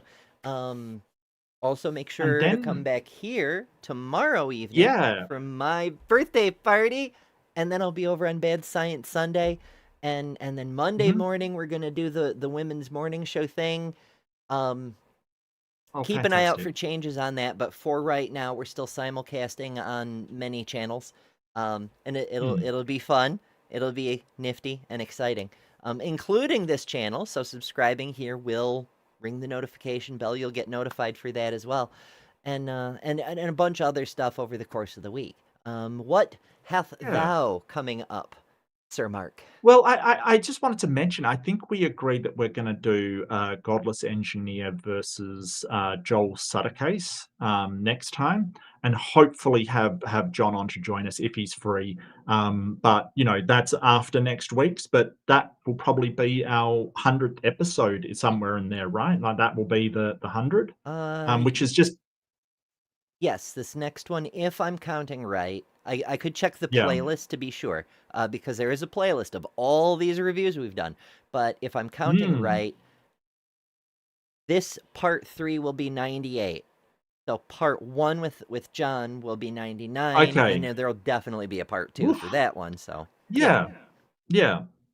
Yeah, absolutely. So at some point we'll hit the 100, and that will be an amazing milestone. It certainly hasn't felt like 100. I'll give you the tip right now. It's gone flown by so fast. We both love doing this. It's just so much fun. And Ember, as far as reviewing and criticizing and critique, she is absolutely my partner in crime. Absolutely, absolutely. Like there's nobody I'd rather critique a stream with, quite frankly. It's been fantastic. I just hit 2.5k subscribers, which is just phenomenal. And I want to thank everybody so much for supporting and encouraging and berating and humiliating and just everything that everybody did to get me there is just fantastic. And I'll probably do a celebration stream. Not sure when. I have to slot it in somewhere. Hopefully I can do it this week sometime, but we'll see what happens. But I'll definitely have a celebration stream, no doubt at all. I do have, as I said, a debate with SpongeBob SquarePants coming up. Um, I'll have to find out the date. Do you think I could do him on the thumbnail as SpongeBob SquarePants? I mean, if he It's can draw Jim Bob. Mr. Anderson as a pig snake, absolutely, Well, that's very good. true. That's true. Now, a lot of people would be like, "Why are you doing that?" Yeah, I don't know. Look, he challenged me to a debate on evolution, and I feel that it's an opportunity to teach people about the things I know about it. So I'm really into certain things about evolution, and I do enjoy talking about it. So it's not for him; it's for the audience. So that will be Eastern Time 29th, which is Friday. Yes, a Friday. So Friday 29th of the 8th. And if you're in my neck of the woods, it'll be 30th. It'll be the Saturday. So that doesn't conflict with anything else and works out quite nice, actually. Works out very well. So except that I Yeah. don't get a day off that week. So yeah, but that's okay. I'm here for it. So that should be lots and lots of fun. So I am still trying to get debates. And I do have Aimbot coming up. Am I morally bankrupt or them? I'm going to still run that. The numbers aren't as good as my other shows. I do enjoy doing it, but they're definitely not as good as the other shows. So I'll see how it runs. If I don't get a ton of people, I might think about closing it up. But so if you do want that to continue, do have it over there Tuesday night Eastern time, and I do have Fundamentalist Fails that always does pretty well. So yeah, I'm probably not even thinking about that, but I do want to add more content, and I'm thinking of evolving content, and I think evolve or die. That is really what we got to do, and that's Natural why the selection. variation can exist. Yeah, exactly. So I am really excited about the future. I think 2.5k I've kind of wanted to be there for so long that it feels really good, and I really want to make some changes. Do some dress up differently, put on a bow tie. I don't know. You Dress could up as try a cool pirate. hats. I could try cool hat. I don't like hats that much. We've had this conversation many times. I've got a weird head and I don't like hats. All right. I will wear a bandana and force you to walk the plank. I don't know what I'm going to do. Okay. But I want to change something for 2.5K. So I'll see what I can do and hopefully mix it up a bit. But thank you, everybody. It's been wonderful talking with you. It's been awesome in the chat. It's been fantastic. And I'm really happy to wind this up next week so we don't have to see this poor old man questioning his life decisions while Erika feeds him, well, evolution education, quite frankly. Yeah, if only he'd learned things when he was younger, alas. And I also want to say thank you / congratulations to Jester, who has upgraded his membership to Cinder, which means in addition to all the fun, nifty emojis that we have available, which my chat isn't letting go through because everything is being rude this evening. But there are a ton of emojis, more than those, but there's just a few available to members. All members get those. But the higher tiers get early and ad-free access to new recorded videos and a whole bunch of exclusive content. Like, exclusive. There's so freaking much. It just, my goodness. And there's other perks besides. I'm not going to go into like I do a member stream at least once a month, and the second tier and above can join. It's basically the lowest tier exists just for people who only want emojis. If you just want emojis, 99 cents a month, you get the emojis. Ta-da! And yeah, so thank you, Jester, and do enjoy all the fun things. Yay. Yeah. All right. I think that's just about it. So I will let you folks, assuming Kip is still running, get on over there. And yeah. Oh, thank you I all so much bought for coming. Kip's book last night. Did I mention that? I bought his book You last did, night. yes. Yeah. It's been a long show, but you did. Well, I didn't want to wait for the Kindle version, and I did see that it was hardcover. I wanted that as well, but maybe if I'm at somewhere, maybe I can take it. Like if I do get to BahaCon, I can take it and force Kip to sign it. He did like say just that's force the him. only way to get an autographed copy is to literally run him down like a gazelle. Oh, I got long legs. I'll give it my best shot. If you see me running through BahaCon out of breath, then you'll know what's happened. Holding a book in hand, you'll know what's happened. Yeah, for sure. And building on something Wes said, if you want something that's hard to cover, go to adamandeve.com, enter code word Brentley for 50% off almost any one item, 6 free movies, 3 free gifts, and free shipping on the whole order. Again, not sponsored. That's stolen from Brentley. But my God, I love that ad. Yeah. Thank you all so much for joining. I appreciate y'all hanging out with us. Those of you joining now, those of you who were watching in the beginning and anywhere in between, or the people watching in the future. I appreciate all y'all for stopping by, for supporting, for clicking like, clicking share, clicking subscribe, of course, and all the other fun things. And as always, remember, you don't have to keep insisting, but what about the thing we're not talking about? Because you are better than religion. Good night.